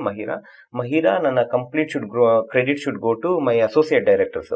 ಆ ಒಂದು ತೌಸಿಫ್ ಅನ್ನೋ ಕ್ಯಾರೆಕ್ಟರ್ ಏನಿತ್ತು, ಅದೊಂದು 30 years ಒಂದು ವಿಂಡೋ ಇರಬೇಕಾಗಿತ್ತು, ಒಂದು ಮಗುಗೆ ತಂದೆ ತರ ಕಾಣಿಸ್ಬೇಕಾಗಿತ್ತು, ಮತ್ತೆ ನನಗೆ ಆಕ್ಷನ್ ಬರ್ಬೇಕಾಗಿತ್ತು. ಆ ಕಾಸ್ಟಿಂಗ್ ನಮಗ್ ಸಿಕ್ತಿರ್ಲಿಲ್ಲ, ಯಾಕಂದ್ರೆ ದಿಲೀಪ್ ರಾಜ್ ಅವರು ಕಾಂಬಿನೇಷನ್ ಮಾಡ್ಬೇಕು. ಅವತ್ತು ನಮ್ಗೆ ಡೇಟ್ಸ್ ಇಲ್ಲ. ಅರ್ಧ ದಿನದಲ್ಲಿ ಆ ಎಂಟೈರ್ ಆಕ್ಷನ್ ಸೀಕ್ವೆನ್ಸ್ ನ ಮುಗಿಸ್ಬೇಕಾಯ್ತು. ತುಂಬಾ ಜನಕ್ಕೆ ಇದು ಗೊತ್ತಿಲ್ಲ. ನೀವು ಮಹಿರಾ ನೋಡಿದ್ರೆ ದಿಲೀಪ್ ರಾಜ್ ಅವ್ರದ್ದು ನಂದು ಏನ್ ಆಕ್ಷನ್ ಸೀಕ್ವೆನ್ಸ್ ಇದೆ ಹಾಫ್ ಡೇ ನಲ್ಲಿ ಮುಗಿಸಿದೀವಿ. ದಿಲೀಪ್ ರಾಜ್ ಅವ್ರು ಅಷ್ಟು ಚೆನ್ನಾಗಿ ಕೋಆಪರೇಟ್ ಮಾಡಿದ್ರು, ಅವ್ರು ಟ್ರೈನಿಂಗ್ ತಗೊಂಡಿದ್ರು. ನಾನು ಆಫೀಸಲ್ಲಿ ಕೂತ್ಕೊಂಡು ತೌಸಿಫ್ ರೋಲ್ ಹಿಂಗ್ ಇರ್ಬೇಕು ಅಂತ ಹಿಂಗೆ ಆಕ್ಟಿಂಗ್ ಮಾಡಿ ತೋರಿಸ್ತಿದ್ದೆ. ಅವ್ರು ಶೂಟ್ ಮಾಡಕ್ ಬಂದಾಗ ಹಿಂಗ್ ನಗ್ತಾ ಇರ್ಬೇಕು, ನಗ್ತಾ ಅವ್ನಿಗೆ ಬುಲೆಟ್ ಬೀಳ್ಬೇಕು, ಹಿಂಗೆಲ್ಲ ತೋರಿಸ್ತಿದ್ದಾಗ ನಮ್ಮ ಅಸೋಸಿಯೇಟ್ಸ್ ಹಿಂಗ್ ಹಿಡ್ಕೊಂಡು ನೋಡ್ತಿದ್ರು. ನನ್ಗೆ ಅಲ್ಲೇ ಡೌಟ್ ಬಂತು, ಏನೋ ಮಾಡ್ತಿದ್ದಾರೆ. ಏನಿದೆ ಸರ್, ಎಲ್ಲ ಕರೆಕ್ಟ್ ಆಗಿದೆ ಸರ್, ಕರೆಕ್ಟ್ ಆಗಿದೆ, ನೀವೇ ಆಕ್ಟ್ ಮಾಡ್ಬಿಡಿ ಅಂತ. ಹೌದಾ ಅಂತ ಹೇಳ್ಬಿಟ್ಟು ಅವಾಗ ಅವ್ರು ಹೇಳಿದ್ರು ಅಂದ್ಬಿಟ್ಟು ನಾನು ಡಿಸಿಷನ್ ತಗೊಂಡಿದ್ದೆ ಆಕ್ಟ್ ಮಾಡಕ್ಕೆ. First it was not me for Tauseef character, because ನನಗೆ ಸ್ಟಂಟ್ಸ್ ಬರುತ್ತೆ, ಆಕ್ಷನ್ಸ್ ಬರುತ್ತೆ. ಇವಾಗ ಮಹಿರಾ ಕಂಪ್ಲೀಟ್ ಡಿಸೈನ್ ಮಾಡಿದ್ ನಾನೇ ಸ್ಟಂಟ್ಸ್. ಎಕ್ಸಿಕ್ಯೂಷನ್ ಬ್ಯೂಟಿಫುಲ್ ಆಗಿ ಚೇತನ್ ಮಾಡಿದ್ರು. ಸೊ ಎಲ್ಲಾ ಕರೆಕ್ಟ್ ಇದೆ ಸರ್, ನೀವು ಮಾಡ್ಲೇಬೇಕು, ಇಲ್ಲಾಂದ್ರೆ ಸುಮ್ಮನೆ ಮತ್ತೆ ಹುಡ್ಕೋದ್ ಬೇಡ ಅಂತ ಹೇಳ್ಬಿಟ್ಟು ಮಹಿರಾನಲ್ಲಿ ನನ್ನ ಕೈಲಿ ಆಕ್ಟ್ ಮಾಡಿಸಿದ್ರು. ಇವಾಗ ಬಿಳಿ ಚುಕ್ಕಿ ಹಳ್ಳಿ ಅಕ್ಕಿ ಬಗ್ಗೆ ನೀವೇನಾದ್ರು ಕೇಳಂಗಿದ್ರೆ ಇದು credit should go to Puneeth sir. ಅವ್ರು ಹೇಳಿದ್ಕೆ ಇದಾಗ್ತಾ ಇರೋದು. ಯಾಕಂದ್ರೆ ಅವ್ರನ್ನ ಹೇಳಿದೀನಿ 2-3 ಇಂಟರ್ವ್ಯೂನಲ್ಲಿ, ಅವ್ರನ್ನ ಬೇರೆ ಫಿಲ್ಮ್ಗೋಸ್ಕರ ಅವ್ರ ಹತ್ರ ಹೋಗಿದ್ವಿ, ಜೇಮ್ಸ್ ಸೆಟ್ಗೆ ಹೋಗಿದ್ದೆ. ಅದು ಕಂಪ್ಲೀಟ್ಲಿ ಆಕ್ಷನ್ ಸಿನಿಮಾ, ನಾನು ಡೈರೆಕ್ಟ್ ಮಾಡ್ಬೇಕಾಗಿತ್ತು. ಅಪ್ಪು ಸರ್ ಒಪ್ಕೊಂಡ್ರು, ಬೇರೆ ಪ್ರೊಡ್ಯೂಸರ್ಸ್ ಇದ್ರು. It's a big budget cinema, fantastic action sequences, ಒಂದು 6 minute 8 minute action sequence single take experiment ಮಾಡಬೇಕು ಅಂತ ಪ್ಲಾನ್ ಮಾಡ್ತಾ ಇದ್ವಿ. ಆಕ್ಚುಲಿ ಈ ಮಂತ್ಗಳಲ್ಲಿ ಅದ್ರ ಶೂಟಿಂಗ್ ಪ್ರಿಪರೇಷನ್ ಆಗಬೇಕಾಗಿತ್ತು. ಇದು ಆಗಸ್ಟ್ ಅಲ್ಲಿ ಮಾತುಕತೆ. ಆವಾಗ ಅಪ್ಪು ಸರ್ ಒಳ್ಳೆ ಐಡಿಯಾಸ್ ಇದೆ, ಲಂಡನ್ ಫ್ರೆಂಡ್ಸ್ ಎಲ್ಲ ಕಾಮನ್ ಇದ್ದೇವೆ ನಮಗೆಲ್ಲ, ತುಂಬಾ ಚೆನ್ನಾಗಿ ಮಾತಾಡಿದ್ರು. ಹೆಚ್ಚು ಕಡಿಮೆ 1.5 ಅವರ್ ಮಾತಾಡಿದ್ದಾರೆ ನನ್ನ ಹತ್ರ. ಮಾತಾಡ್ಬಿಟ್ಟು ಅವ್ರಂದ್ರು, ಒಳ್ಳೆ ಐಡಿಯಾಸ್ ಇದೆಯಲ್ಲ ಮಹೇಶ್, ನೀವು ನಮ್ಮ ಫಿಲ್ಮ್ ಟೇಕ್ ಆಫ್ ಆಗೋಕ್ಕಿಂತ ಮುಂಚೆ ಪವನ್ದು ದ್ವಿತ್ವ ಬರ್ತಿತ್ತು ಅಂಡ್ ಜೇಕಬ್ ವರ್ಗೀಸ್ ಅವ್ರದ್ದು ಇನ್ನೊಂದು ಸಿನಿಮಾ ಬರ್ತಿತ್ತು, ಅವೆರಡು ಆದ್ಮೇಲೆ ಇದನ್ನ ಮಾಡೋಣ, ಬಟ್ ಟೈಮ್ ಇದೆಯಲ್ಲ ನಮ್ ಪ್ರೊಡಕ್ಷನ್ಗೆ ಯಾವ್ದಾದ್ರು ಒಂದು ಫಿಲ್ಮ್ ಮಾಡಿ ಅಂತ ಕೇಳಿದ್ರು. ಅವ್ರು ಅಷ್ಟು ಕೇಳ್ಬೇಕಾದ್ರೆ ನಾವು ಬೆಬೆ ಅನ್ನಕ್ಕಾಗಲ್ಲ. ಟಕ್ ಅಂತ ನನ್ನ ಬಿಳಿ ಚುಕ್ಕಿದೊಂದು ಅವ್ರಿಗೆ ಪಿಚ್ ಹೇಳಿದಾಗ ತುಂಬಾ ಇಷ್ಟಪಟ್ರು. ಈ ತರ ಒಂದು ವಿಟಿಲಿಗೋ ಬಗ್ಗೆ, ಈ ತರ ಬಗ್ಗೆ ಇಂಡಿಯಾನಲ್ಲಿ ಯಾರು ಮಾಡಿಲ್ವಲ್ಲ, ನನ್ನ ಬಾಡಿ ಟ್ರಾನ್ಸ್ಫಾರ್ಮೇಶನ್ ಬಗ್ಗೆ ಎಲ್ಲ ತೋರಿಸಿದೆ. ತುಂಬಾ ಖುಷಿ ಪಟ್ಬಿಟ್ಟು ಅಪ್ರಿಶಿಯೇಟ್ ಮಾಡ್ಬಿಟ್ಟು ಇದನ್ನ ಖಂಡಿತ ಮಾಡೋಣ, ಆಕ್ಟರ್ ಯಾರು ಅಂತ ಕೇಳಿದ್ರು. ನಾನು ಗೊತ್ತಿಲ್ಲ sir, but I promise you I get one of the best actors for this. ಯಾವುದೇ ಬಿಗ್ ಸ್ಟಾರ್ಸ್ ಗಳು ಇದಕ್ಕೆ ಸೂಟ್ ಆಗಲ್ಲ, ಬಟ್ ಹೊಸಬ್ರಾದ್ರೂ ಪರವಾಗಿಲ್ಲ, ಥಿಯೇಟರ್ಸ್ ಇಂದ ನಾನು ತಗೊಳ್ತೀನಿ sir. You have to give me little freedom, ನನಗೆ ಸ್ವಲ್ಪ, ನಾನು ನವೆಂಬರ್ ಡಿಸೆಂಬರ್ ಒಳಗಡೆ ಫೈನಲ್ ಮಾಡ್ಬಿಡ್ತೀನಿ ಅಂತ ಹೇಳಿದೆ. ಅವಾಗ ಹಿಂಗೆ ನೋಡ್ತಾ ಇದ್ದಿದ್ದವರು, ಐ ರಿಮೆಂಬರ್ ಇಟ್, ಹಿಂಗೆ ಮುಂದೆ ನೋಡಿ, ಇಟ್ ಮೇಕ್ಸ್ ನೋ ಸೆನ್ಸ್ ಅಲ್ಲ ಮಹೇಶ್ ಅಂದ್ರು. ನಾನು ಏನ್ ಚೆನ್ನಾಗಿದೆ ಅಂತ ಹೇಳ್ಬಿಟ್ಟು ನೋ ಸೆನ್ಸ್ ಅಂತ ಹೇಳ್ತಾ ಇದಾರಲ್ಲ ಅಂತ ನಾನು ಆಶ್ಚರ್ಯವಾಗಿ ನೋಡಿದೆ. ಮಹೇಶ್, ನಿಮ್ಮಲ್ಲಿ ವಿಟಿಲಿಗೋ ಇದೆ, ನಿಮ್ಮಲ್ಲಿ ಒಂದು ವಿಷನ್ ಇದೆ, ನೀವು ಮಾಡೂ ಇದ್ದೀರಾ ಆಕ್ಟಿಂಗು, ಬಾಡಿ ಎಷ್ಟು ಕಮಿಟ್ಮೆಂಟ್ ಕೊಟ್ಟಿದ್ದೀರಾ. ಇನ್ನೊಂದು ವ್ಯಕ್ತಿನ ಕರ್ಕೊಬಂದು ಮೇಕಪ್ ಹಾಕ್ಬಿಟ್ಟು ವಿಟಿಲಿಗೋ ಅಂತ ಮತ್ತೆ ತೋರಿಸಿದ್ರೆ ನಿಮ್ಮ ಫಿಲಾಸಫಿನೇ ರಾಂಗ್ ಆಗೋಯ್ತಲ್ಲ, ಹಂಗೆ ಮಾಡಬಾರ್ದು, you should act in this film ಅಂತ ಅವ್ರು ಹೇಳಿದ್ದು. ನಾನು I was completely blank sir. ನನಗೆ ನಿಜವಾಗ್ಲೂ ಅಂತ ದೊಡ್ಡ ಸೂಪರ್ ಸ್ಟಾರ್ಗೂ ಸರ್ ನಂಗೆ ಒಂಚೂರು ಟೈಮ್ ಕೊಡಿ ಅಂದ್ಬಿಟ್ಟು ಬಂದಿದ್ದೆ ನಾನು. ಆಮೇಲೆ ಮಾತುಕತೆ ಸ್ಟಾರ್ಟ್ ಆಗಿತ್ತು, ಎಲ್ಲ ಆಗಿತ್ತು. ಇನ್ನೇನು ಫೈನಲ್ ಆಗಬೇಕಾಗಿತ್ತು, ಟೆಕ್ನಿಕಲಿ ಹೇಳ್ಬೇಕಂದ್ರೆ ಡಿಸೆಂಬರ್ ಜನವರಿ ಹಂಗೆ ಶೂಟಿಂಗು ಕಂಪ್ಲೀಟ್ ಆಗಬೇಕಾಗಿತ್ತು ಬಿಳಿ ಚುಕ್ಕಿದು. ಬಟ್ ಅಷ್ಟೊತ್ತಿಗೆ ಅವರು ನಮ್ಮನ್ನೆಲ್ಲ ಬಿಟ್ಟು ಹೋದ್ರು, ಏನು ಮಾಡೋಕ್ಕಾಗಲ್ಲ. ಸೊ ನಾನು ಒಂದು 2 months ಟೈಮ್ ತಗೊಂಡು, ಸೊ ಇನ್ನು ಬಿಡಬಾರ್ದು ಈ ಸಬ್ಜೆಕ್ಟ್ ಅಂತ ಹೇಳಿ ನಾವೇ ಪ್ರೊಡ್ಯೂಸ್ ಮಾಡೋಣ ಅಂತ ಡಿಸಿಷನ್ ತಗೊಂಡು, ಅವರ ವಿಶ್ ಕಮ್ ಟ್ರೂ ಅಂತ ಹೇಳ್ಬಿಟ್ಟು ನಾನು ಇವಾಗ ಈ ಫಿಲ್ಮ್ ನ ಇಲ್ಲಿ ಆಕ್ಟಿಂಗ್ ಅಂತ ನಾನು ಮಾಡ್ತಾ ಇರೋದು. ಖಂಡಿತ ಅಪ್ಪು ಸರ್ ಹೇಳಿದ್ದಾರೆ ಅಂದ್ರೆ ಡೆಫಿನೆಟ್ಲಿ ಇದಕ್ಕೊಂದು ಒಳ್ಳೆ ಸಕ್ಸಸ್. ನನಗೆ ಇವಾಗಲೂ ಗೂಸ್ ಬಂಪ್ಸ್ ಬರುತ್ತೆ. ಖಂಡಿತ ನಂಗೆ ಮಾತಾಡ್ಬೇಕಾದ್ರೆ ನಂಗೆ ಹಂಗೆ ಅನಿಸ್ತಿತ್ತು, ಹೇಗ್ ಮಾತಾಡಿರ್ಬೋದು ಅವರು, ನಾನು ಇಮ್ಯಾಜಿನ್ ಮಾಡ್ಕೊಳ್ತಿದ್ದೆ. ನನ್ನ ಪ್ರೆಸೆಂಟೇಷನ್ 15 ನಿಮಿಷಕ್ಕೆ ಮುಗ್ದೋಯ್ತು. ನಾನು ಯಾವ ಫಿಲ್ಮ್ ಅವ್ರಿಗೆ ಡೈರೆಕ್ಟ್ ಮಾಡ್ಬೇಕು ಅಂತ ಪಿಚ್ ತಗೊಂಡೋಗಿದ್ದೆ. He loved it. ಚೆನ್ನಾಗಿದೆ Mahesh, at an another action sequence, but ಯಾವ ರೀತಿ ನೀವು ಎಕ್ಸ್ಪೆರಿಮೆಂಟ್ ಮಾಡ್ಬೇಕು ಅಂತಿದ್ದೀರಾ, ಚೆನ್ನಾಗಿದೆ ಅಂತ 15 ನಿಮಿಷ ಮುಗಿಸ್ಬಿಟ್ರು. ಬಟ್ ಅದಾದ್ಮೇಲಿಂದ ಶೂಟಿಂಗ್ ಸ್ಟಾಪ್ ಮಾಡಿ, ಅವ್ರು ರಂಗಣ್ಣ ರಘು ಇದ್ರು, ಶೈನ್ ಶೆಟ್ಟಿ ಇದ್ರು, ಎಲ್ಲರೂ ಇದ್ರಲ್ಲಿ. ಶೂಟಿಂಗ್ ಸ್ಟಾಪ್ ಮಾಡಿ 1 hour ಎಕ್ಸ್ಟ್ರಾ ಮಾತಾಡಿದ್ದಾರೆ ಐಡಿಯಾಸ್ ಬಗ್ಗೆ. ಹಿಂಗ್ ಮಾಡ್ಬೇಕು, ನನಗೆ ಈ ತರ ಐಡಿಯಾಸ್ ಇದೆ, ಈ ತರ ನೀವು 6 minutes ಸಿಂಗಲ್ ಟೇಕ್ ಮಾಡ್ತೀರಲ್ಲ, ಇನ್ವಿಸಿಬಲ್ ಕಟ್ಸ್ ಇಡಲ್ವಾ, ಯಾರು ಮಾಡ್ತಾ ಇದಾರೆ, ನೀವು ಎಕ್ಸ್ಟ್ರಾಕ್ಷನ್ ಫಿಲ್ಮ್ ನೋಡಿದೀರಾ, ಜಾನ್ ವಿಕ್ ಫಿಲ್ಮ್ ನೋಡಿದೀರಾ? ನಾನು ಹೌದು ಸರ್, ಸ್ಯಾಮ್ ಹ್ಯಾರ್ಗ್ರೇವ್ ಅಂತಾನೆ ಮಾಡಿರೋದು, ಅವ್ರನ್ನ ಕರ್ಸ್ಬೇಕು, ಈ ತರದೆಲ್ಲ ಡಿಸ್ಕಷನ್ ನಡೀತು. He had a world global cinema knowledge in his mind. ನಾನು ಯಾವ ಹೀರೋಗಳಲ್ಲೂ, with all the due respect, ಅಷ್ಟು passion towards the world cinema knowledge ನಾನು ನೋಡಿರ್ಲಿಲ್ಲ. ಇದ್ದಿದ್ರೆ ನನಗೆ ಅದೃಷ್ಟ, ಆದ್ರೂ ನಮ್ಮ ಅದೃಷ್ಟ ಅನ್ಕೊಳ್ತೀನಿ. ಬಟ್ ಸದ್ಯಕ್ಕೆ ಅವ್ರು ಇಲ್ಲ. ಇವಾಗ ಇದ್ದಿದ್ರೆ ಅವ್ರ ಜೊತೆ ಇವಾಗ one of the best cinema to Kannada industry ಅಂತ ನಾನು ಆಸೆ ಪಟ್ಟಿದ್ದೆ. That is what Appu sir actually ಎಲ್ಲರನ್ನೂ ಅಷ್ಟು ಪ್ರೀತಿಯಿಂದ ಮಾತಾಡ್ಸೋ ಗುಣ ಅವರದ್ದು. ಅಂಡ್ ನೀವು ಅದ್ರ ಜೊತೆ ಹೇಳಿದ್ರಿ, ವಿಟಿಲಿಗೋ ಬಗ್ಗೆ ಮಾತಾಡಿದ್ರಿ. ಜನರಲಿ ಇದ್ರ ಬಗ್ಗೆ ತುಂಬಾ ತಪ್ಪು ಕಲ್ಪನೆ ಇದೆ, ನಿಜ ಹೇಳ್ಬೇಕು ಅಂತಂದ್ರೆ. ಅಂಡ್ ಅವ್ರನ್ನ ನೋಡೋ ರೀತಿ ಬೇರೆ ಆಗುತ್ತೆ. ನಂಗೆ ಇವತ್ತಿಗೂ ಗೊತ್ತಾಗ್ಲಿಲ್ಲ ಯಾಕೆ ಹಾಗೆ ಅಂತ. ಯಾಕಂದ್ರೆ ಇಟ್ಸ್ ವೆರಿ ನ್ಯಾಚುರಲ್ ಅಲ್ವಾ? ಸೊ ಅದ್ರ ಬಗ್ಗೆ ನಿಮ್ ಮಾತೇನು? ಇವಾಗ ಮೊದ್ಲಂದ್ರೆ ಜನರೇಷನ್ ಅಂದ್ರೆ 25 ವರ್ಷ ಗ್ಯಾಪ್ ಇರ್ತಿತ್ತು. ಇವಾಗ 2 ವರ್ಷ ಅಷ್ಟೇ. ನಾವ್ ಹೆಂಗ್ ಯೋಚನೆ ಮಾಡ್ತೀವಿ, 2 ವರ್ಷ ಚಿಕ್ಕವ್ರ ಹತ್ರ ಯೋಚನೆ ಮಾಡಲ್ಲ, ಅಷ್ಟೇ ಜನರೇಷನ್ ಗ್ಯಾಪ್. ಇವಾಗ ಎಕ್ಸ್ಪೋಜರ್ ಜಾಸ್ತಿ ಸಿಕ್ಕಿದೆ. ಇವಾಗ ನಿಮ್ಮ ಏಜ್ ಅವ್ರು ಇರ್ಬೋದು, ಯಂಗ್ಸ್ಟರ್ಸ್ ಇರ್ಬೋದು, ಅವ್ರಿಗೆ ಎಕ್ಸ್ಪೋಜರ್ ಜಾಸ್ತಿ ಇದೆ, ಡಿಜಿಟಲ್ ಮೀಡಿಯಾ ಜಾಸ್ತಿ ಇದೆ, ಆಕ್ಸೆಪ್ಟೆನ್ಸ್ ಅನ್ನೋದು ಬಂದಿದೆ, ನಾನ್ ಡಿಸ್ಕ್ರಿಮಿನೇಷನ್ ಫ್ಯಾಕ್ಟರ್ಸ್ ಬಂದಿದೆ. ವೈಯಕ್ತಿಕವಾಗಿ ಯಾರು ಎಷ್ಟೊಂದು ಜನ ಅಕ್ಸೆಪ್ಟ್ ಮಾಡ್ಕೊಳ್ಳಲ್ಲ, ಆದ್ರೆ ಪಬ್ಲಿಕ್ ಡಿಸ್ಪ್ಲೇನಲ್ಲಿ ಎಲ್ಲರೂ ನ್ಯೂಟ್ರಲ್ ಇದ್ದಾರೆ. ಬಟ್ ಇದು ನಾವು ಹುಟ್ಟಿ ಬೆಳಿಬೇಕಾದ್ರೆ 90s ಅಲ್ಲಿ it was not the same ನಮ್ಗೆ, ಆಯ್ತಾ? ಅವಾಗ ಜನಕ್ಕೆ ಆ ಕಲ್ಪನೆನೂ ಇರ್ಲಿಲ್ಲ. ಇದು ಅಂದ್ರೆ ಬೇರೆ ಬೇರೆ ಹೆಸರಲ್ಲಿ ಕರೀತಾ ಇದ್ರು. ಅಂಡ್ ಒಂದು ನನಗೆ ನನ್ನ ಬಾಡಿ ಮೇಲೆ 26 ವರ್ಷ ಇದಿದ್ರು it took 26 years for me to realise ಇದು ಹೊರಗಿನ ಪ್ರಪಂಚದ ಪ್ರಾಬ್ಲಮ್ ಅಲ್ಲ, ಒಳಗಿನ ಪ್ರಪಂಚದ ಪ್ರಾಬ್ಲಮ್. ನನ್ನನ್ನು ಯಾರು ಡಿಸ್ಕ್ರಿಮಿನೇಟ್ ಮಾಡ್ಲಿಲ್ಲ, ಬಟ್ ನನಗೆ ಕಾನ್ಫಿಡೆಂಟ್ ಇರಲಿಲ್ಲ ಔಟ್ ಯಾರನ್ನು ಮಾತಾಡ್ಸಕ್ಕೆ. ನಾನು ನೀವು ಮಹಿರಾ ಮುಗಿಯೋವರೆಗೂ 2020 ನಾನು ಫುಲ್ ಹ್ಯಾಂಡ್ ಹಾಕೊಂಡೇ ಓಡಾಡ್ತಾ ಇದ್ದಿದ್ದು. ನೀವೆಲ್ಲ ಇಂಟರ್ವ್ಯೂ ನೋಡಿ ನಂದು. ನಮ್ಮೆಲ್ಲ ಟೀಮ್ಗೆ ಮಹಿರಾದ್ ಹಾಫ್ ಟಿ ಶರ್ಟ್ ಕೊಡ್ಸಿದ್ದೆ, ನಾನು ಪುಲ್ ಓವರ್ ತಗೊಂಡಿದ್ದೆ. ಯಾವುದೇ ಇಂಟರ್ವ್ಯೂ ಇದ್ರೆ ಹಿಂಗೆ ಕೂರ್ತಾನೆ ಇರಲಿಲ್ಲ, ಹಿಂಗೆ ಕೂರ್ತಿದ್ದೆ ನಾನು. ಸೊ ಕಾನ್ಫಿಡೆನ್ಸ್ ನನ್ನೊಳಗಡೆ ಇರಲಿಲ್ಲ. ಸೊ ಹೊರಗಿನ ಪ್ರಪಂಚನ ಬೈದು ಅವರ ಮೂಢನಂಬಿಕೆನ ನಾನು ತಪ್ಪು ಅಂತ ಹೇಳಿ ಪ್ರಯೋಜನ ಇಲ್ಲ. ಮೂಢನಂಬಿಕೆ ನಮ್ಮ ಒಳಗಡೆ ಇದೆ. ಸೊ ಮತ್ತೆ ಇದಕ್ಕೆ ಟ್ರೀಟ್ಮೆಂಟ್ ಇಲ್ಲ. ಯಾವುದೇ ಡಾಕ್ಟರ್ಗಳು ದಯವಿಟ್ಟು ತಪ್ಪು ತಿಳ್ಕೊಬಾರ್ದು. ಡರ್ಮಟಾಲಜಿಸ್ಟ್ ಇದಕ್ಕೆ ಟ್ರೀಟ್ಮೆಂಟ್ ಇಲ್ಲ. ಬಿಕಾಸ್ ಸಿಂಪಲ್, ಇದು ಬ್ಲಡ್ ಸೆಲ್ಸ್ಗೆ ರಿಲೇಟೆಡ್. ನಿಮಗೆ ನ್ಯೂಟ್ರಲ್ ಇದೆ, ನನಗೆ ಮಲ್ಟಿ ಬ್ಲಡ್ ಸೆಲ್ಸ್ ಎಲಿಮೆಂಟ್ಸ್ ಮೇಲೆ ನಿಲ್ಸಿದೆ ಅಷ್ಟೇ. ನಮಗೆ over the duration of years ಅದು ಸ್ಪ್ರೆಡ್ ಆಗ್ತಾ ಹೋಗುತ್ತೆ. ಸ್ಪ್ರೆಡ್ ಅನ್ನೋದಕ್ಕಿಂತ ಅದು ಡಿಸ್ಪ್ಲೇ ಆಗ್ತಾ ಹೋಗುತ್ತೆ. ಅದು ಎರಡನೇದು ಮೂಢನಂಬಿಕೆ ಅಂದ್ರೆ ಅದಿದೆ. ಇವಾಗ ಚಿಕ್ಕ ಚಿಕ್ಕ ಮಕ್ಳಿಗೆ ನೋಡಿದ್ರೆ ನಂಗೆ ಬೇಜಾರು ಅನ್ಸುತ್ತೆ. ಏನು ಅಂತ ಹೇಳಿದ್ರೆ, ಈ ಮಗುಗೆ ಏನೋ ತೊಂದರೆ ಇದೆ, ಈ ದೇವ್ರ ಹತ್ರ ಹೋಗಿ ಪೂಜೆ ಮಾಡಿಸಿ. ದೈವ ಶಕ್ತಿ ಇರಲೇಬೇಕು, ತಪ್ಪಿಲ್ಲ. ಬಟ್ ಅದು ಸೈನ್ಸ್ ಇಲ್ದೇನೆ ಅದು ತಪ್ಪಾಗುತ್ತೆ. ಸೈನ್ಸ್ ಕೂಡ ಯಾವುದೋ ಒಂದು ಡಿವೈನ್ ಪವರ್ ಇಲ್ಲದೆ ಅದು ನಿಜ ಅಲ್ಲ. ಎರಡೂ ನಮ್ಗೆ ಗೊತ್ತಿದೆ. ನಾವೆಲ್ಲ ಮಾತಾಡ್ತಾ ಇದೀವಿ ಅಂದ್ರೆ there is some universal power. But ಒಂದು ಮಗುನ ನೀವು ಕರ್ಕೊಂಡೋಗಿ ಒಂದು ದೇವಸ್ಥಾನದಲ್ಲಿ 49 ದಿನ ವ್ರತ ಮಾಡಿಸು, ಅದು 10-11 ವರ್ಷದ ಮಗುನ ಅಂಡ್ ಎಲ್ಲೋ ಹೋಗ್ಬಿಟ್ಟು ಏನೋ ಬೇವಿನ ಸೊಪ್ಪಲ್ಲಿ ಓಡಿಸು ಅಂದ್ರೆ ಯಾರು ಮತ್ತೆ ತಪ್ಪು ತಿಳ್ಕೊಬಾರ್ದು. ಅದೆಲ್ಲ ನಮ್ಮ ಪದ್ಧತಿ ಇದೆ. ಬಟ್ ಒಂದು ಮಗು ಮೇಲೆ ಮಾನಸಿಕವಾಗಿ ಏನು ಪರಿಣಾಮ ಬೀಳ್ಬೋದು ಅನ್ನೋದು. ನಾನು ಎಷ್ಟೊಂದು ಮೂಢನಂಬಿಕೆಗಳನ್ನೇನು ನೋಡಿದ್ದೀನಿ, ನಾನು ಪೂಜೆಗಳೆಲ್ಲ ಮಾಡಿಸಿದ್ದೀನಿ, ಟ್ರಸ್ಟ್ ಮೀ.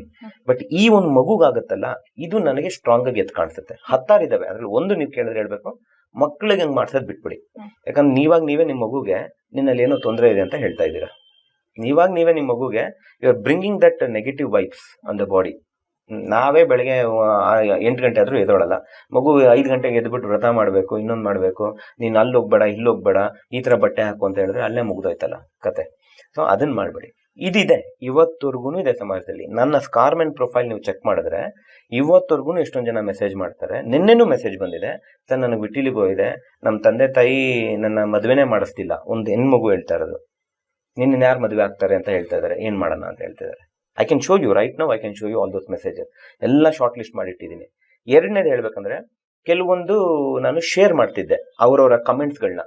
ಎಷ್ಟೊಂದು ಜನ ಎಸ್ಪೆಷಲಿ ನಮ್ಮ ಇಂಡಿಯಾನಲ್ಲಿ, ಸರ್ ನಿಮ್ಮ ಜೊತೆ ನಾವು ಚಾಟ್ ಮಾಡೋಕ್ಕೆ ಭಾಳ ಖುಷಿ, ಆದರೆ ದಯವಿಟ್ಟು ಈ ಚಾಟ್ಗಳನ್ನ ಶೇರ್ ಮಾಡಬೇಡಿ ಸರ್. ಇಲ್ಲಮ್ಮ, ನಿಮ್ಮಿಂದ ಎಷ್ಟೊಂದು ಮೋಟಿವೇಶನ್ ಆಗುತ್ತೆ, ಶೇರ್ ಮಾಡೋಣ ಅಂದರೆ ಬೇಡ ಸರ್ ಅಂತಾರೆ. ಬೇಕಾದ್ರೆ ನಮ್ಮ ಹೆಸರನ್ನ ಮಾಸ್ಕ್ ಮಾಡಿಬಿಟ್ಟು ಬರೀ ನಮ್ಮ ಕಾಮೆಂಟ್ನ ಶೇರ್ ಮಾಡಿ. ಅದು ಮಾಡಿದ್ದೀನಿ. ಇವಾಗ ಸದ್ಯಕ್ಕೆ ಒಂದು 8 ತಿಂಗಳಿಂದ ಸ್ಟಾಪ್ ಮಾಡಿದೆ. ಯಾಕಂದ್ರೆ ನನಗೂ ಇಂಜುರಿ ಆಯಿತು, ಬಾಡಿ ಟ್ರಾನ್ಸ್ಫಾರ್ಮೇಷನ್ ಏನಿತ್ತು, ಫಾರ್ಮ್ ಇರಲಿಲ್ಲ, ಪ್ಲಸ್ ಯಾರೂ ಪರ್ಮಿಷನ್ ಕೊಡ್ತಿಲ್ಲ. ನೋಡಿ, ಈ ಪರಿಸ್ಥಿತಿಯಲ್ಲಿ ಇದ್ದೀವಿ ನಾವು. ಆ್ಯಂಡ್ ಇವ್ರು ಯಾರೂ ದಡ್ರಲ್ಲ. ಎಲ್ಲ ಇಂಜಿನಿಯರ್ಸ್ ಇದ್ದಾರೆ, ಎಲ್ಲ ಫಾರಿನ್ ರಿಟರ್ನ್ಸ್ ಇದ್ದಾರೆ, ಹೆಣ್ಮಕ್ಳಿದ್ದಾರೆ, ಗಂಡು ಮಕ್ಳಿದ್ದಾರೆ, ಎಲ್ಲರೂ ಇದ್ದಾರೆ. ಆದ್ರೂ ಅವರ ಸಮಾಜದ ಒತ್ತಡ ಹೇಗಿದೆ ನೋಡಿ. ಇಲ್ಲಿ ಯಾರನ್ನ ಬ್ಲೇಮ್ ಮಾಡ್ತೀರಾ? ನಮ್ಮನ್ನು ನಾವು ಬ್ಲೇಮ್ ಮಾಡ್ಕೋಬೇಕಾ? ಇಲ್ಲ ಸಮಾಜ. ಇವಾಗ ನೀನಂತೂ ನನ್ನ ಡಿಸ್ಕ್ರಿಮಿನೇಟ್ ಮಾಡಿಲ್ಲ, ಅವರು ಡಿಸ್ಕ್ರಿಮಿನೇಟ್ ಯಾರು ಮಾಡಿಲ್ಲ. ವೇರ್ ಇಸ್ ದ ಪ್ರಾಬ್ಲಮ್ ಎಲ್ಲಾಗುತ್ತೆ ಅಂದರೆ, ಕೊನೆಯದಾಗಿ ಹೇಳಬೇಕು ಅಂತ ಹೇಳಿದ್ರೆ, ಇದು ತುಂಬ ವಾಸ್ಟ್ ಸಬ್ಜೆಕ್ಟ್. ನಾನು ಚಿಕ್ಕದಾಗಿ ಹೇಳ್ತಾ ಇದ್ದೀನಿ. ಪರ್ಸನಲ್ ಲೈಫಿಗೆ ಬಂದಾಗ ನಿಮಗೆ ಪ್ರಾಬ್ಲಮ್ ಆಗುತ್ತೆ. ಒಂದು ಮ್ಯಾರೇಜ್ ಅಂತ ಬಂದಾಗ 100% ಪ್ರಾಬ್ಲಮ್ ಆಗುತ್ತೆ. ನಮಗೆ ಕಾನ್ಫಿಡೆಂಟ್ ಇರಲಿಲ್ಲ ಒಬ್ರನ್ನ ಹೋಗಿ ಮಾತಾಡ್ಸೋಕ್ಕೆ. ಇವಾಗ ನನಗೂ ನಿಮಗೂ ಏನೂ ಸಂಬಂಧ ಇಲ್ಲ, ಯಾವುದೇ ರೀತಿಯಾದ ಪರ್ಸ್ನಲಿ ನಮ್ಗೆ ಯಾವುದೇ ಅಟ್ಯಾಚ್ಮೆಂಟ್ ಇಲ್ಲ ಅಂದರೆ ಸರ್ ಸೂಪರ್ ಅಂತ ಹೇಳ್ತೀರಾ. ಅದೇ ನನ್ನ ವಿಷಯಕ್ಕೆ ಬಂತು ಅಂತ ಇಟ್ಕೊಳ್ಳಿ. ಇವಾಗ ಯಾವುದೋ ಆ ಹುಡುಗಿ ನನ್ನ ಮದುವೆ ಆಗಬೇಕು ಅಂತ ಹೇಳಿದಾಗ ಆ ಹುಡುಗಿಗೆ ಪ್ರಾಬ್ಲಮ್ ಇರಲ್ಲ. ಅವ್ರ ಚಿಕ್ಕಪ್ಪನೋ, ದೊಡ್ಡಪ್ಪನೋ, ಅತ್ತೆನೋ, ಮಾವನೋ, ಅವರಪ್ಪನೋ, ಯಾರಿಗೋ ಒಬ್ರು ಪ್ರಾಬ್ಲಮ್ ಇರುತ್ತೆ.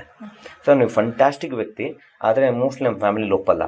ಇದು ಬಂದೇ ಬರುತ್ತೆ, ಯಾರೆಷ್ಟೇ ನ್ಯೂಟ್ರಲ್ ಆಗಿ. ಅದಿಲ್ಲ ಅಂತ ಹೇಳ್ಬಿಟ್ರೆ ಎಲ್ಲರೂ ಮಾತಾಡ್ತಾರೆ, ಸರ್ ಅದೇನು ಸರ್ ಬಿಡಿ ಸರ್ ಸೂಪರ್ ಅಂತಾರೆ. ಬಟ್ ನೀವು ಹಾಕ್ತೀರಾ? ಆಗಲ್ಲ. ನೀವು ಆ ಹುಡುಗನ ಹಾಕ್ತೀರಾ? ನೀವು ಆ ಹುಡುಗಿನ ಹಾಕ್ತೀರಾ? ಆಗಲ್ಲ. ಅದು ಪ್ರಾಬ್ಲಮ್ ಆಗುತ್ತೆ. 100% ಆಗುತ್ತೆ. ಇದು ಸತ್ಯ. ಇದು ಎಲ್ಲರೂ ಅನ್ಕೊಳ್ತಾರೆ ನಾವು ಮೀಡಿಯಾನಲ್ಲಿ ಇದ್ದೀವಿ, ನಾನು ಡೈರೆಕ್ಟರ್, ಸೆಲೆಬ್ರಿಟಿ. ಬಟ್ ನಾವು ಒಂದು ಮನೇಲಿ ಒಬ್ರಿಗೆ ಮಗ, ಒಬ್ರಿಗೆ ಅಣ್ಣ, ತಮ್ಮ, ತಂಗಿ ಎಲ್ಲ ಇರ್ತಾರಲ್ವಾ. ಬಟ್ ಅದನ್ನೆಲ್ಲ ನೀವು ಸಂಬಂಧನ ತಂದು ನೋಡಿದಾಗ ಒಂದು ಪ್ರಾಬ್ಲಮ್ ಆಗುತ್ತೆ. ಅದು 100%. ಇವಾಗ ಇದನ್ನೇ ರೆಪ್ರೆಸೆಂಟ್ ಮಾಡಕ್ಕೆ ನಾನು ಟ್ರೈ ಮಾಡ್ತಾ ಇರೋದು, ಇದನ್ನೇ ಹೇಳಕ್ ಟ್ರೈ ಮಾಡ್ತಾ ಇರೋದು. ಖಂಡಿತ. ಯಾಕಂದ್ರೆ ನಮ್ಮ ಸಮಾಜದಲ್ಲಿ ನಾವ್ ಇವಾಗ ನೋಡ್ತೀವಿ, ಎಲ್ಲಿವರೆಗೆ ಆಗಿದೆ ಅಂತಂದ್ರೆ ಒಂದು ಪಿಂಪಲ್ ಆದ್ರೂ ಕೂಡ ಅದ್ರ ಬಗ್ಗೆ ತಲೆ ಕೆಡಿಸ್ಕೊಳ್ಳೋದು. ಅಥವಾ ಎಲ್ಲರೂ ನಾವ್ ಹೇಳ್ತೀವಷ್ಟೇ ಬಾಹ್ಯ ಸೌಂದರ್ಯಕ್ಕೆ ಬೆಲೆ ಕೊಡಲ್ಲ. ಇಲ್ಲ, ಎಲ್ಲರೂ ಜಡ್ಜ್ ಮಾಡೋದ್ರಿಂದಾನೆ. So it's completely wrong. ನೀವು ಅದನ್ನೆಲ್ಲ ಮೀರಿ ಅದನ್ನೇ ಕಂಟೆಂಟ್ ಆಗಿ ತಗೊಳ್ತೀರಾ ಒಂದು ಸಿನಿಮಾಕ್ಕೆ, ಅದ್ರ ಬಗ್ಗೆ ಅವೇರ್ನೆಸ್ ಮೂಡಿಸಬೇಕು ಅಂತ ಹೊರಡ್ತೀರಾ.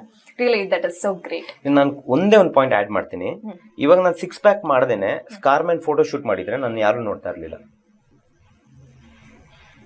100% ಹೌದು. ನಾನು ಇವಾಗ ಹೊಟ್ಟೆ ಗಿಟ್ಟೆ ಬಿಟ್ಕೊಂಡು ನೋಡಿ ನನಗೆ ಎಲ್ಲ ವಿಟಿಲುಗೋ ಇದೆ, ನಾನು ಹಿಂಗೆ ಮಾಡ್ಬೇಕು ಹಿಂಗೆ ಯಾರು ನೋಡ್ತಿರ್ಲಿಲ್ಲ. It is a very brutal truth. ನನ್ಗದು ಕೇಳಿದ್ರು, ಸರ್ ಹಿಂಗಂತೀರಾ, ಬಟ್ ನೀವೇ 6 ಪ್ಯಾಕ್ ನಾನು ಖುಷಿಗೆ ಮಾಡ್ಕೊಂಡೆ. ಆಯ್ತಾ? I want to look fit. ಎಲ್ಲರೂ ಒಂದು ಸೋಷಿಯಲ್ ಕಾಸ್ ಅಂತ ಹೇಳಿದ್ರೆ ಅಳ್ತಾನೆ ಅಯ್ಯೋ ಅಯ್ಯೋ ಅಯ್ಯೋ ಅಂದ್ಬಿಟ್ಟೆ ಬೇಕಾಗಿಲ್ಲ. ನಾನು ಸ್ಟೈಲ್ ಆಗಿ ಕೇಳ್ತೀನಿ, I want to be the boss of who I am ಅಂತ. ಯಶ್ ಅವ್ರು ಒಂದು ಡೈಲಾಗ್ ಹೇಳಿದ್ರು, ಅದು ಜ್ಞಾಪಕ ಬರ್ತಿಲ್ಲ, ಅದು ನನ್ನ ತಲೆಗೆ ಹಿಂಗೆ ಬುಲೆಟ್ ಹೊಡೆದಂಗೆ ಹೊಡೆದಿತ್ತು ಆ ಡೈಲಾಗು. ಯಾವುದೋ ಒಂದು ಇದರಲ್ಲಿ ಇಂಟರ್ವ್ಯೂನಲ್ಲಿ ಭಾಳ ಕೋಪದಲ್ಲಿ ಹೇಳಿದ್ರು ಅವರು, ನಾನು ಹಿಂಗೆ ಮಾಡೋದು, ನಾನು ಹಿಂಗೆ ನುಗ್ಗೋದು ಅಂತ. ಅದು ಸಖತ್ ಇನ್ಸ್ಪೈರ್ ಆಯಿತು. ಅದಕ್ಕಿಲ್ಲ, ನಾನು 6 ಪ್ಯಾಕ್ ಮಾಡ್ತೀನಿ, ನಾನು ಮಾಡಿಬಿಟ್ಟೆ ನಾನು ತೋರಿಸ್ತೀನಿ ಸ್ಟೈಲ್. ಅದಕ್ಕೆ ನೀವು ಎಲ್ಲ ಫೋಟೋ ಶೂಟ್ ನೋಡಿ ಸ್ಕಾರ್ಮ್ಯಾನಲ್ಲಿ ಎಲ್ಲೇ ಆಗಲಿ ನಾನು ರಿಕ್ವೆಸ್ಟ್ ಮಾಡ್ತಿಲ್ಲ, ಒಬ್ಬ ಮಾಡೆಲ್ ಹೆಂಗೆ ಕಾಣಿಸ್ಬೇಕು, 5.4 ಫೀಟ್ ಇರೋನು ಯಾಕೆ ಮಾಡೆಲ್ ಆಗಬಾರ್ದು? It's my question. ಯಾಕೆ ಆಗಬಾರ್ದು? ಆಗ್ತೀನಿ, ಎಲ್ಲ ಮಾಡಿ ತೋರಿಸಿದೆ. ಅದರಲ್ಲಿ ಎಲ್ಲ ಕಾಂಬಿನೇಷನ್ ಸ್ಟೈಲಿಶ್ ಆಗು ಮಾಡಿದ್ದೀನಿ, ಕಾಂಟೆಂಟು ಮಾಡಿದ್ದೀನಿ, ಒಂದು ಫಾರ್ಮರ್ ಲುಕ್ಕು ಮಾಡಿದ್ದೀನಿ, ಒಂದು ಫ್ಯಾನ್ಸಿ ಲುಕ್ಕು ಮಾಡಿದ್ದೀನಿ, ಎಲ್ಲ ಮಾಡಿದ್ದೀನಿ ಅದರಲ್ಲಿ. ಬಿಕಾಸ್ ಆಫ್ ಇಂಜುರಿ ನಾನು ಫೋಟೋಶಾಪ್ ಸ್ಟಾಪ್ ಮಾಡಿದೆ ಫೋಟೋಶೂಟ್ಸ್. ಬಟ್ ಬರುತ್ತೆ ನೋಡಿ, ಇನ್ನೂ ಬರುತ್ತೆ. ಇವಾಗ ರಿಕವರಿಂಗ್ ನಾವು ಆಮೇಲೆ ಬರುತ್ತೆ. ನಾನು 6 ಪ್ಯಾಕ್ ಮಾಡ್ದೇನೆ ನಾನು ಫೋಟೋಶೂಟ್ ಮಾಡಿದರೆ ನನಗೆ ಯಾರೂ ಆರ್ಟಿಕಲ್ ಬರೀತಿರ್ಲಿಲ್ಲ, ಯಾರೂ ಅದನ್ನು ಅಪ್ರಿಷಿಯೇಟ್ ಮಾಡ್ತಿರ್ಲಿಲ್ಲ. ಫಸ್ಟ್ ಅವ್ರು ನೋಡಿದೆ, ಯಾರು ಗುರು ಹಿಂಗೆ ಕಾಣಿಸ್ತಾ ಇದ್ದಾನೆ ಅಂತ. ಆಮೇಲಿಂದ ನಾವು ವಿಟಿಲಿಗುನ ಸರ್ ಅಂತ ಕೇಳಿದ್ದು, ಇಲ್ಲ ಕೇಳ್ತಿರ್ಲಿಲ್ಲ. ಸೊ ಬದಲಾವಣೆ ನಮ್ಮಿಂದ ಆಗಬೇಕು, ನಮ್ಮಿಂದನೇ ಆಗಬೇಕು. ಸೊ ಆ ಕನ್ಸ್ಟ್ರಕ್ಷನ್ನ ನಾನು ಡಿಸ್ಟ್ರಕ್ಷನ್ ಇಂದ ತಗೊಳ್ಳಿಲ್ಲ, ಕನ್ಸ್ಟ್ರಕ್ಷನ್ನ ಭಾಳ ಸ್ಟೈಲಿಶ್ ಆಗಿ ತಗೊಂಡೆ. 6 ಪ್ಯಾಕು ಮಾಡ್ಕೋತೀನಿ, ಮೆಸೇಜು ಹೇಳ್ತೀನಿ, ಆದರೆ ಎಲ್ಲೂ ಅಳಕ್ ಹೋಗಲ್ಲ. ಖಂಡಿತ it's different kind of unique thing. ಮತ್ತೆ ಈಗ ಏನ್ ನೋಡ್ತಾ ಹೋದ್ರೆ ನೀವು ಹೇಳಿದಾಗ ಅಷ್ಟೇ. ಖಂಡಿತ. ಯಾಕಂದ್ರೆ ಇನ್ನು ಕನ್ನಡ ಚಿತ್ರರಂಗದ ಬಗ್ಗೆ ಮಾತಾಡ್ತಿದ್ರಿ, ನಿಮ್ ಫ್ಯಾಮಿಲಿಲಿ ಯಾರು ಬಹುಶಃ ಫಿಲ್ಮ್ ಇಂಡಸ್ಟ್ರಿಲಿ ಇರ್ಲಿಲ್ಲ? ಅಯ್ಯೋ, ದೂರಕ್ಕೂ ಹಾಡಾಡೋರು ಯಾರು ಇಲ್ಲ ನಮ್ಮ ಫ್ಯಾಮಿಲಿನಲ್ಲಿ. ನಾನು MBA ಮಾಡಿದ್ದು 4th ಡಿಗ್ರಿ ನನಗೆ, ಆಯ್ತಾ. 4th ಡಿಗ್ರಿ ಆದ್ಮೇಲಿಂದ ಲಂಡನ್ ವಾಪಸ್ ಬಂದಾಗ ಈ ಗೌಡ್ರ ಫ್ಯಾಮಿಲಿಲೆಲ್ಲ ಒಂದಿರುತ್ತೆ, ನಮ್ಮ ಮಗ ಲಂಡನ್ ಇಂದ ಬಂದ, ಫುಲ್ ಲಂಡನ್ ರಿಟರ್ನ್, ಮದುವೆ ಮಾಡೋಣ ಅಂತ. ಬಟ್ ನನ್ನ ಕೇಸ್ ಬೇರೆ ಇತ್ತು, because of will go lot of things ಅಂತ. ಬಟ್ ನಾನು ಬಂದ್ಬಿಟ್ಟು ವಾಪಸ್ ಸಿನಿಮಾ ಅಂದಾಗ ನಮ್ಮಪ್ಪ ಕನ್ಫ್ಯೂಸ್ ಆಗ್ಬಿಟ್ರು ಫುಲ್ಲು. ಅಲ್ಲಪ್ಪ 4 ಡಿಗ್ರಿ ತಗೊಂಡೆ, ಹೆಂಗೆ? ನಮ್ಮಪ್ಪ ಒಂದು ಮಾತು ಹೇಳಿದ್ರು, ನಿನಗೆ 4 ಜನ ಬಂದು ನಿನ್ನ ಕಾರ್ ಡೋರ್ ಓಪನ್ ಮಾಡೋ ಕೆಪಾಸಿಟಿ ನಿನಗಿದೆ, ನೀನು ಯಾಕೆ ಹೋಗ್ಬಿಟ್ಟು ಬೇರೆ ಕಾರ್ ಡೋರ್ ಓಪನ್ ಮಾಡೋ ಕೆಲಸ ಮಾಡ್ತೀಯ? ನಾನು ಅಂದೆ, ಅವೆರಡೂ ನಾನು ಮಾಡಿಸಲ್ಲ ಅಂದೆ. ನನ್ನ ಕಾರ್ನು ನಾನು ಬೇರೆಯವ್ರ ಕೈಲಿ ಡೋರ್ ಓಪನ್ ಮಾಡಿಸಲ್ಲ, ನಾನು ಬೇರೆಯವ್ರ ಕಾರ್ ಡೋರು ಓಪನ್ ಮಾಡಲ್ಲ. ನನಗೆ ಚಾನ್ಸ್ ಕೊಡಿ, I will show you what I am ಅಂತ. ನಾನು ಯಾವಾಗ ನಾನು ಫಸ್ಟ್ ಶಾರ್ಟ್ ಫಿಲ್ಮ್ ಮಾಡಿ ನಾನು ಸ್ಕ್ರೀನಿಂಗ್ ಮಾಡಿದೆ, ದೇಸಾಯಿ ಸರ್ ಬಂದರು, ಸುಮನ್ ಕಿತ್ತೂರ್ ಬಂದರು, ಸಂಚಾರಿ ವಿಜಯ್ ಬಂದರು, ಎಲ್ಲ ಚೀಫ್ ಗೆಸ್ಟಾಗಿ ಬಂದರು, ವಿಜಯ್ ಬರ್ಮ ಸಾಗರ್ ಬಂದರು, ಚಂದ್ರ ಬಾರ್ಕೂರ್ ಬಂದರು, ತುಂಬ ಜನ ಬಂದರು ಸ್ಟೇಜ್ ಮೇಲೆ. ಅವಾಗ ನಾನು ಯಾರೂ ಗೊತ್ತೇ ಇರಲಿಲ್ಲ. ಬಟ್ ಆದರೂ ಆ ಒಂದು ಸ್ಕ್ರೀನಿಂಗ್ ಅಷ್ಟು ಜನ ಬಂದರು. ಅವಾಗ ನಮ್ಮ ಅಪ್ಪಗೆ ನಮ್ಮ ಮಗ ಮಾಡಿದ್ರೆ ಏನೋ ಒಂದು ಕಾಂಟೆಂಟ್ ಮಾಡ್ತಾನೆ ಅಂತ ಒಂದು ನಂಬಿಕೆ. ಅದೆಲ್ಲ ತಂದೆಗೂ ಭಯ ಇರುತ್ತೆ, ನಂಬಿಕೆ ಅವಾಗ ಬಂತು ಅವ್ರಿಗೆ. ಸೊ ಈ ಥರ ನಮ್ಮ ಫ್ಯಾಮಿಲಿನಲ್ಲಿ ದೂರಕ್ಕೂ ಯಾರೂ ಇಲ್ಲ. ನನಗೆ ತುಂಬ ರಿಚೆಸ್ಟ್ ಫೆಲೋ ಅಲ್ಲ, ಭಾಳ ಕಷ್ಟಪಟ್ಟೆ, ಎಲ್ಲರ ಥರ ನಾವು ಇಲ್ಲಿಗೆ ಬಂದು ನಿಂತಿರೋದು ಇವತ್ತು. That's so inspiring. ಅಂಡ್ ಅದ್ರ ಜೊತೆಗೆ ಕನ್ನಡ ಫಿಲ್ಮ್ ಇಂಡಸ್ಟ್ರಿ ಅಥವಾ ಯಾವುದೇ ಫಿಲ್ಮ್ ಇಂಡಸ್ಟ್ರಿ ಅಂದ ಕೂಡಲೇ ಹೊರಗಿಂದ ಒಳ್ಳೆ ಬಣ್ಣದ ಪ್ರಪಂಚ ಅಂತ ಕಾಣಿಸುತ್ತೆ. ಸುಮಾರು ಜನಕ್ಕೆ, ತುಂಬಾ ಜನ ಯೂತ್ಸ್ಗೆ ನಾನೊಬ್ಬ ಡೈರೆಕ್ಟರ್ ಆಗ್ಬೇಕು ಈ ರೀತಿದೆಲ್ಲ ಒಂದು ಕನಸಿರುತ್ತೆ. ಸೊ ಅವ್ರಿಗೆ ಏನ್ ಕಿವಿ ಮಾತು ಹೇಳ್ತೀರಾ? ಸ್ಟಾರ್ಟಿಂಗ್ ಅಲ್ಲಿ ಅವ್ರು ಬರ್ತಾರೆ, ಆ ಸ್ಟ್ರಗ್ಲಿಂಗ್ ಪೀರಿಯಡ್ ಇರುತ್ತೆ, ಏನ್ ಮುಖ್ಯ ಅನ್ಸುತ್ತೆ ಅವಾಗ? ಇವಾಗಲೂ ಕೂಡ ನಮ್ಮ ಆಫೀಸ್ಗೆ ಸುಮಾರು ಜನ ಬರ್ತಾರೆ. ಇವಾಗ 2 ಹುಡುಗರು ಯಾರು ನೋಡಿದ್ರೆ ಅವರು ಸೆಂಟ್ ಜೋಸೆಫ್ ಕಾಲೇಜ್ ಸ್ಟೂಡೆಂಟ್ಸ್. ಅವರು I am training them up. So ನನ್ನ ಕಡೆಯಿಂದ ನಾನು ಆ ಎಫರ್ಟ್ ಹಾಕ್ಬಿಟ್ಟು ಅದೊಂದು ಸೈಲೆಂಟಾಗಿ ಮಾಡ್ತಾ ಇದ್ದೀನಿ. ನಾನೆಲ್ಲ ಅದು ಹೇಳ್ಕೊಡೋಕೆ ಹೋಗಲ್ಲ. ನಾನು ಎಲ್ಲ ಪ್ರಾಜೆಕ್ಟ್ ಇವತ್ತರೆಗೂ ಏನು ಮಾಡಿದ್ದೀನಿ, ಇನ್ಕ್ಲೂಡಿಂಗ್ ಬಿಳಿ ಚುಕ್ಕಿ ಹಳ್ಳಿಯಕ್ಕೆ ಏನು ಮಾಡ್ತಾ ಇದ್ದೀನಿ, BCH ಎಲ್ಲಾದರೂ 90% ನ್ಯೂ ಕಮರ್ಸೆ ಎಲ್ಲರೂ. 2 ಕಾರಣ ಇದೆ ಅದರಲ್ಲಿ. ಅವ್ರಿಗೆ ಒಂದು ಪ್ಯಾಷನ್ ಇರುತ್ತೆ, ಒಂದು ಮಾಡಲೇಬೇಕು ಅನ್ನೋ ಫೈರ್ ಇರುತ್ತೆ, ಆ್ಯಂಡ್ ಬಜೆಟ್ ವೈಸು ನಮ್ಗೆ ವರ್ಕೌಟ್ ಆಗುತ್ತೆ. ಆದರೆ ನಮಗೆ ಜಾಸ್ತಿ ಸ್ಟ್ರೆಸ್ ಆಗುತ್ತೆ. ಇದು ಒಂದು ಕಡೆ. 2ನೇ ಕಡೆ ಏನಾಗ್ತಿದೆ, ಎಲ್ಲರೂ ಅನುಭವ ಇಲ್ಲದೇ, ಇಲ್ಲ ಸಮಾಜದ ಒಂದು ತಿಳುವಳಿಕೆ ಇಲ್ಲದೇ, ಒಂದು ಜೋಶಲ್ಲಿ ಮಾತ್ರ, ಜೋಶ್ ಇರಬೇಕು, ನನಗೂ ಇತ್ತು, ಬಟ್ ಜೋಶ್ ಇಟ್ಕೊಂಡು ಮಾತ್ರ ನಾನು ಡೈರೆಕ್ಟರ್ ಆಗಬೇಕು ಅಂತ ಬರ್ತಾ ಇದಾರಲ್ಲ, ತುಂಬ ದೊಡ್ಡ ತಪ್ಪು. ನಾನು ಅವಾಗಲೇ ಅದಕ್ಕೆ ಒಂದು ಚಿಕ್ಕ ಇಂಟರ್ಲಿಂಕ್ ಉತ್ತರನೂ ಕೊಟ್ಟೆ. 300 ಸಿನಿಮಾ ಬರ್ತಿದೆ, ಮಿಕ್ಕಿದ 250 ಸಿನಿಮಾ ಎಲ್ಲಿ ಹೋಗ್ತಿದೆ? ಅದರಲ್ಲಿ ಇದು ರಿಜಿಸ್ಟರ್ ಆಗಿ ರಿಲೀಸ್ ಆಗ್ತಾ ಇರೋಂಥವು. ನೀವು ರಿಜಿಸ್ಟರ್ ಆಗ್ತಾ ಇರೋ ನೋಡಿದ್ರೆ ಇನ್ನೂ ಜಾಸ್ತಿ ಇದ್ದಾವೆ. ಮತ್ತು ಒಂದು ಶಾರ್ಟ್ ಫಿಲ್ಮ್ ಮಾಡಿದ್ದೀನಿ ಸರ್, ತಪ್ಪಿಲ್ಲ. ನಾನು 2-3 ಶಾರ್ಟ್ ಫಿಲ್ಮ್ ಮಾಡಿಬಿಟ್ಟೆ, ನಾನು ರೆಬೆಲ್ ಆಗಿ ನಾನು ಫಿಲ್ಮ್ ಮಾಡ್ತೀನಿ ಅಂತ ಹೋಗಿದ್ದು. ಬಟ್ ಕ್ಲಾರಿಟಿ ಆಫ್ ಮೈಂಡ್ ಇಲ್ಲ ಅವ್ರಿಗೆ. ಮತ್ತು ನಾನು ಆ ಸಿನಿಮಾ ನೋಡಿದೆ, ಈ ಪುಸ್ತಕ ಓದಿದೆ, ಇದು ಓದಿದೆ, ತಪ್ಪಿಲ್ಲ, ಅದು ಓದಬೇಕು, ಪುಸ್ತಕಗಳು ಓದಬೇಕು, ಬೇರೆ ಬೇರೆ ಸಿನಿಮಾಗಳು ನೋಡಬೇಕು, ಎಲ್ಲರೂ ಅಲ್ಲಿಂದನೂ ಎಕ್ಸಾಂಪಲ್ ತೊಗೋಬೇಕು. ಬಟ್ ನೀನು ಕಲಿಯೋದು ಕೇವಲ ಫೀಲ್ಡಲ್ಲೇ. ಒಂದು 4 ಜನ ಡೈರೆಕ್ಟರ್ಗೆ, ಇಲ್ಲ ಒಂದು ಇಬ್ಬರಿಗಾದರೂ ಅಟ್ಲೀಸ್ಟು ಒಂದು ಫಿಲ್ಮ್ಗಾದರೂ ನೀವು ಅಸಿಸ್ಟ್ ಮಾಡಿ. ಒಂದೊಂದು ಡೈರೆಕ್ಟ್ರು ಒಂದೊಂದು ಥರ ಇರ್ತಾರೆ. ಎಲ್ಲ ನಮ್ಮ ಥರ ಸಾಫ್ಟಾಗಿ ಮಾತಾಡೋರು ಇರಲ್ಲ. ಒಬ್ಬೊಬ್ರು ತುಂಬ ಬೈಯೋರು ಇರ್ತಾರೆ, ಕೋಪ ಮಾಡ್ಕೊಳ್ಳಿರ್ತಾರೆ, ಶಾರ್ಟ್ ಟೆಂಪರ್ಸ್ ಇರ್ತಾರೆ. ಒಬ್ಬರಿಗೆ ಡೈರೆಕ್ಟರ್ಸ್ಗಳಿಗೆ ಕ್ಲಾರಿಟಿ ಇರಲ್ಲ, ಅವ್ರಿಗಿಂತ ಜಾಸ್ತಿ ಅಸಿಸ್ಟೆಂಟ್ಸಿಗೆ ಕ್ಲಾರಿಟಿ ಇರುತ್ತೆ. ಎಲ್ಲ ಅನುಭವಗಳಾಗಬೇಕು. ಆದಾಗ ನೀವು ಫೀಲ್ಡಲ್ಲಿ ಏನು ಕಲಿತೀರಾ, ಆ 1 day is equal to learning 10 days in the school for me. ಇವಾಗ ನೀವು ಇಂಜಿನಿಯರಿಂಗ್ ಮಾಡಿದ್ದೀರಾ, ಇನ್ನೊಂದು ಮಾಡಿದ್ದೀರಾ, ಮಾಸ್ಟರ್ಸ್ ಮಾಡಿದ್ದೀರಾ, ಎಲ್ಲ ಮಾಡಿದ್ದೀರಾ. But how much of those things are implemented on your present day profession ಅನ್ನೋದು ನಾನು ಯಾವಾಗಲೂ ಕ್ವಶನ್ ಮಾಡಿ. ನಾನು ಕಾಲೇಜ್ ಸೆಮಿನಾರ್ಸ್ಗೆ ಹೋದಾಗಲೂ ಅದೇ ಹೇಳೋದು, ದಯವಿಟ್ಟು ಎಜುಕೇಷನ್ ಇಸ್ ಇಂಪಾರ್ಟೆಂಟ್. ಹಂಗಂತ ಎಜುಕೇಷನ್ ಬಿಟ್ಟು ಓಡಬರ್ಬೇಡ್ರಿ. ನಾನು 4 ಡಿಗ್ರಿ ತೊಗೊಂಡಿದ್ದೀನಿ, ಆಯಿತಾ. ಬಟ್ ಆಮೇಲಿಂದ ನಿಮ್ಮ ಪ್ಯಾಷನ್ ಬರೋದು. First secure your basics. ಆ ಬೇಸಿಕ್ಸ್ ಸಿಕ್ಕಿದಾಗ ಮುಂದಕ್ಕೆ ಮಾಡೋದು. 2 ನಾನು ಮಾತು ಹೇಳೋದು. ಜೋಶಲ್ಲಿ ಮಾತ್ರ ಬಂದ್ಬಿಟ್ಟು ಸಿನಿಮಾ ಡೈರೆಕ್ಟರ್ ಆಗಬೇಕು ಅನ್ಕೋಬೇಡಿ. ಕ್ಲಾರಿಟಿ ಆಫ್ ಮೈಂಡ್ ಇಟ್ಕೊಳ್ಳಿ. ನಾಲೆಜ್ ಅನ್ನೋದು ಕೇವಲ ಬುಕ್ಕು ಮತ್ತು ಕೇವಲ ನಂಬರ್ ಆಫ್ ಸಿನಿಮಾ ನೋಡೋದು. ನಾನು KGF ನೋಡಿದೆ, ಬಟ್ KGF ಥರ ನಾನು ಮಾಡೋಕ್ಕಾಗುತ್ತಾ? ಅಲ್ಲಿಂದ ಏನು ಕಲಿತೀನಿ ಅಷ್ಟೇ. ನಾನು ಮಾಡಿದಾಗ್ಲೇನೆ ಅದು ನನಗೆ ಅನುಭವ. ಇನ್ನು ಕೊನೆಯದಾಗಿ ಪುಸ್ತಕದ ಬಗ್ಗೆ ನೀವು ಹೇಳಿದ್ರಿ, ಒಬ್ಬ ಚಿತ್ರಕಥೆಯನ್ನ ಬರೆಯೋರಾಗಿ ನೀವು ನಿಮ್ಮ ಮತ್ತೆ ಪುಸ್ತಕದ ಪ್ರೀತಿ ಹೇಗಿದೆ? ಬುಕ್ಸ್ ಓದ್ತೀರಾ ಹೇಗೆ? ನಾನು ಓದಲ್ಲಮ್ಮ ಬುಕ್ಸ್. ದೇಸಾಯಿ ಸರ್ ಕೂಡ ನಾನು ಫಸ್ಟ್ ದಿನ ಆಫೀಸ್ಗೆ ಹೋದಾಗ ನಾನು ಹೀರೋ ಆಗಕ್ಕೆ ಬಂದಿದ್ದೀನಿ ಅನ್ಕೊಬಿಟ್ಟಿದ್ರು, ಆಯ್ತಾ. ಆಮೇಲೆ ಅವ್ರಿಗೆ ಗೊತ್ತಾಯ್ತು, ಇಲ್ಲ ಸರ್ ನಾನು ಅಸಿಸ್ಟ್ ಮಾಡಕ್ಕೆ ಬಂದಿದ್ದೀನಿ. ಆ್ಯಕ್ಚುಲಿ ಆ ಮನುಷ್ಯ ನನ್ನ ಬೈದ್ಬಿಟ್ಟು ಕಳಿಸಿದ್ರು. ಒಳ್ಳೆ ಫ್ಯಾಮಿಲಿಯಿಂದ ಬಂದಿದ್ದೀರಾ, 5 ಜನ ಅಕ್ಕಂದಿರಿದ್ದಾರೆ, 4 ಡಿಗ್ರಿ ತೊಗೊಂಡಿದ್ದೀರಾ, ಲಂಡನ್ ರಿಟರ್ನು, ನೀವೆಲ್ಲ ಇಂಡಸ್ಟ್ರಿಗೆ ಬರಬಾರ್ದು, ನೀವು ಹೋಗ್ಬಿಡಿ ಅಂತ ಕಳಿಸ್ಬಿಟ್ರು. ಇನ್ನೇನು ಡೋರಲ್ಲಿ ಎದ್ಬಿಟ್ಟು ಹಿಂಗೆ ಹೋಗ್ತಿದ್ದೆ. ಆವಾಗ ನೀವು ಏನೇನು ಪುಸ್ತಕ ಓದ್ತೀರಾ ಅಂದರು. ಸರ್ ನಾನು ಯಾವುದು ಓದಲ್ಲ ಸರ್ ಪುಸ್ತಕ, ನಾನು ಬಂದಿದ್ದು ನಿಮ್ಮ ಹತ್ರ ಕಲಿಬೇಕು ಅಂತ, ನಾನು ಯಾವುದು ಓದಲ್ಲ ಅಂತ ನಾನು ಅಂದೆ. ಇದು ನನಗೆ ಮಾತ್ರ ಪುಸ್ತಕ ಓದೋರು ದಯವಿಟ್ಟು ಓದಿ. ಆಮೇಲೆ ನಾನು ಬಿಟ್ಟರೆ ಯಾವ ಡೈರೆಕ್ಟರ್ ಹತ್ರ ಹೋಗ್ತೀರಾ ಅಂದರು. ನಾನು ಯಾರ ಹತ್ರನೂ ಹೋಗಲ್ಲ ಸರ್, ನಾನು ಪ್ರೊಡಕ್ಷನ್ ಮಾಡ್ತೀನಿ ಅಂತ ಭಾಳ ಸಿಟ್ಟಲ್ಲಿ ಹೇಳ್ಕೊಂಡು ಆಚೆ ಬಂದಿದೆ. ಮಂಗಳವಾರ ಬೈದ್ಬಿಟ್ಟು ಕಳಿಸಿದ್ರು, ಗುರುವಾರ ವಾಪಸ್ ಕಾಲ್ ಮಾಡಿದ್ರು, ಬಂದ್ಬಿಟ್ಟು ಶುಕ್ರವಾರ ಜಾಯ್ನ್ ಆಗಪ್ಪ ಅಂತ ಹೇಳಿದ್ರು. ನನ್ನ ಜರ್ನಿ ಹಿಂಗೆ ಸ್ಟಾರ್ಟ್ ಆಗಿದೆ ಅಷ್ಟೇ, ಆಯಿತಾ. ಪುಸ್ತಕನ ನಾನು ಓದಲ್ಲ, ಯಾಕಂದ್ರೆ ನನಗೆ ಟೈಮ್ ಸಿಕ್ಕಲ್ಲ. ನಾನು ಬೇರೆ ಏನೋ ಎಕ್ಸ್ಪ್ಲೋರ್ ಮಾಡ್ತಾ ಇರ್ತೀನಿ. ನನ್ನ ನಾಲೆಜ್ ಏನು ಗೊತ್ತಾ, ನಿಮ್ಮಂಥವ್ರ ಜೊತೆ ಮಾತಾಡ್ತೀನಿ, ನಿಮ್ಗೆ ಏನು ಬೇಕು ಅಂತ ತಿಳ್ಕೊಳ್ತೀನಿ, ಇನ್ನೊಬ್ಬರ ಹತ್ರ ಮಾತಾಡ್ತೀನಿ, ಅವ್ರಿಗೇನಂತ ತಿಳ್ಕೊತೀನಿ, ನಾನು ಅಬ್ಸರ್ವ್ ಮಾಡ್ತಾ ಇರ್ತೀನಿ. ಈ ಥರದೊಂದು ಕ್ಯಾರೆಕ್ಟರ್ ಮಾಡಿದ್ರೆ ಹಿಂಗಿರುತ್ತೆ, ಇಲ್ಲ ಈ ಥರ ಕ್ಯಾರೆಕ್ಟರ್ ಮಾಡಿದ್ರೆ ಹಿಂಗಿರುತ್ತೆ, 1-2-3 ಸಿನಿಮಾಗಳು ನೋಡ್ಬಿಟ್ಟು ಈ ಥರ ಮಾಡಿದರೆ ಇದನ್ನು ಬಿಟ್ಟು ಇನ್ನೊಂದು ಥರ ಮಾಡಿದ್ರೆ ಹಿಂಗಿರುತ್ತೆ, ಇಷ್ಟೇ. ನಾನು ವಿಟಿಲಿಗೋ ಬಗ್ಗೆ ಮಾಡಬೇಕು, ಯಾವ ಪುಸ್ತಕದಲ್ಲಿ ಏನು ಓದ್ಕೊಂಡು ನಾನು ಏನು ಕಲ್ತ್ಕೊಂಡ್ರು ಏನೋ, ಒಬ್ಬ ರಿಯಲ್ ಲೈಫ್ ಎಕ್ಸ್ಪೀರಿಯನ್ಸ್ ತಿಳ್ಕೊಂಡಾಗ್ಲೇ ತಾನೇ ನನಗೂ ಗೊತ್ತಾಗೋದು.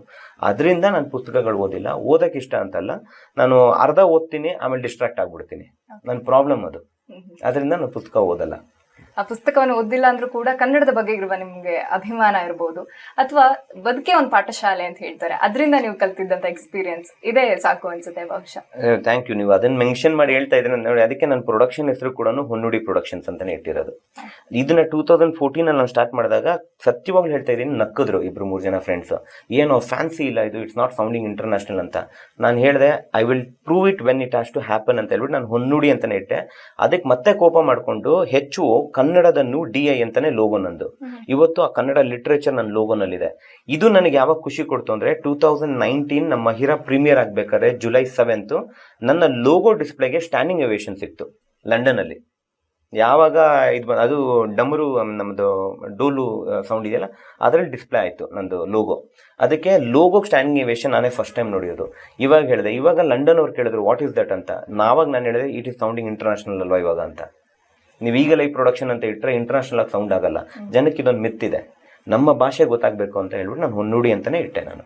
ಇದಕ್ಕೆ ನಿಮ್ಮ ಭಾಷಾಭಿಮಾನ ಇರ್ಬೋದು ಅಥವಾ ಕನ್ನಡ ಚಲನಚಿತ್ರರಂಗದ ಬಗ್ಗೆ ಇರುವ ಪ್ರೀತಿ, ಇದೆಲ್ಲದೂ ಕೂಡ ತುಂಬಾ ಜನಕ್ಕೆ ಇನ್ಸ್ಪೈರ್ ಆಗುವಂಥದ್ದು. ಸೊ ನಿಮ್ಮ ಎಲ್ಲಾ ಪ್ರಾಜೆಕ್ಟ್ಗಳಿಗೂ ನಮ್ಮ ಬುಕ್ ಬ್ರಹ್ಮ ತಂಡದ ಪರವಾಗಿ ಆಲ್ ದ ವೆರಿ ಬೆಸ್ಟ್ ಹೇಳ್ತಾ ಇದ್ದೀನಿ. Thank you so much. Book Brahma ಅವ್ರಿಗೆ ನನ್ನಂಥ ಡೈರೆಕ್ಟರ್ನು ಕನ್ಸಿಡರ್ ಮಾಡಿ ನನ್ನ ಬಗ್ಗೆನೂ ಸ್ವಲ್ಪ ಜನಕ್ಕೆ ತಿಳಿಸ್ಕೊಡೋಕ್ಕೆ ನಿಮ್ಮ ಪ್ಲ್ಯಾಟ್ಫಾರ್ಮ್ ಕಡೆಯಿಂದ, ನಿಮ್ಮ ವೇದಿಕೆ ಕಡೆಯಿಂದ ಅವಕಾಶ ಮಾಡಿಕೊಟ್ಟಿದ್ದಕ್ಕೆ ಥ್ಯಾಂಕ್ ಯು ಸೋ ಮಚ್. ನಾನು ಎಲ್ಲರಿಗೂ ಇಷ್ಟೇ ಪ್ರಾಮಿಸ್ ಮಾಡೋದು, ನನ್ನ ಕೈಯಲ್ಲಿ ಎಷ್ಟಾಗುತ್ತೆ ಅದಕ್ಕಿಂತ ಸ್ವಲ್ಪ ಹೆಚ್ಚಿಗೆ ಪ್ರಯತ್ನಪಟ್ಟು ನನ್ನ ಎಫರ್ಟ್ನ ಮೀರಿ ಕನ್ನಡಕ್ಕೆ ಕನ್ನಡನ ಉದ್ಧಾರ ಮಾಡೋ ಶಕ್ತಿ ನನಗಿಲ್ಲ, ಅದಕ್ಕೆ ದೊಡ್ಡವ್ರು ಇದ್ದಾರೆ. ಆದರೆ ನಾನು ಏನೇ ಮಾಡಿದ್ರು ಅಚ್ಚುಕಟ್ಟಾಗಿ ನೀಟಾಗಿ ಎಲ್ಲರೂ ಖುಷಿ ಪಡೋವಂಥ, ಹೆಮ್ಮೆ ಪಡೋವಂಥ ಕೆಲಸ ಮಾಡ್ತೀನಿ ಅಂತ ನಾನು ಪ್ರಾಮಿಸ್ ಮಾಡೋಕ್ಕೆ ಇಷ್ಟಪಡ್ತೀನಿ ಅಷ್ಟೇ. ನಿಮ್ಮ ಥರ ಯಂಗ್ಸ್ಟರ್ಸು ಬರಬೇಕು, ಈ ಥರ ಇಂಟರ್ವ್ಯೂ. ನಿಮ್ಮ ಕನ್ನಡ ಭಾಷೆ ನೋಡಿ ಎಷ್ಟು ಚೆನ್ನಾಗಿದೆ, ಅದರ ಸ್ಪಷ್ಟತೆ ಇರ್ಬೋದು, ಉಚ್ಚಾರಣೆಗಳಿರ್ಬೋದು, ಎಷ್ಟು ಚೆನ್ನಾಗಿದೆ. ಸೊ ಇದನ್ನು ಕಂಟಿನ್ಯೂ ಮಾಡಿ. I wish you also all the best. And book Brahma ಅವರು ಒನ್ಸ್ ಅಗೇನ್ ಥ್ಯಾಂಕ್ಸ್ ಹೇಳೋಕ್ಕೆ ಇಷ್ಟಪಡ್ತೀನಿ.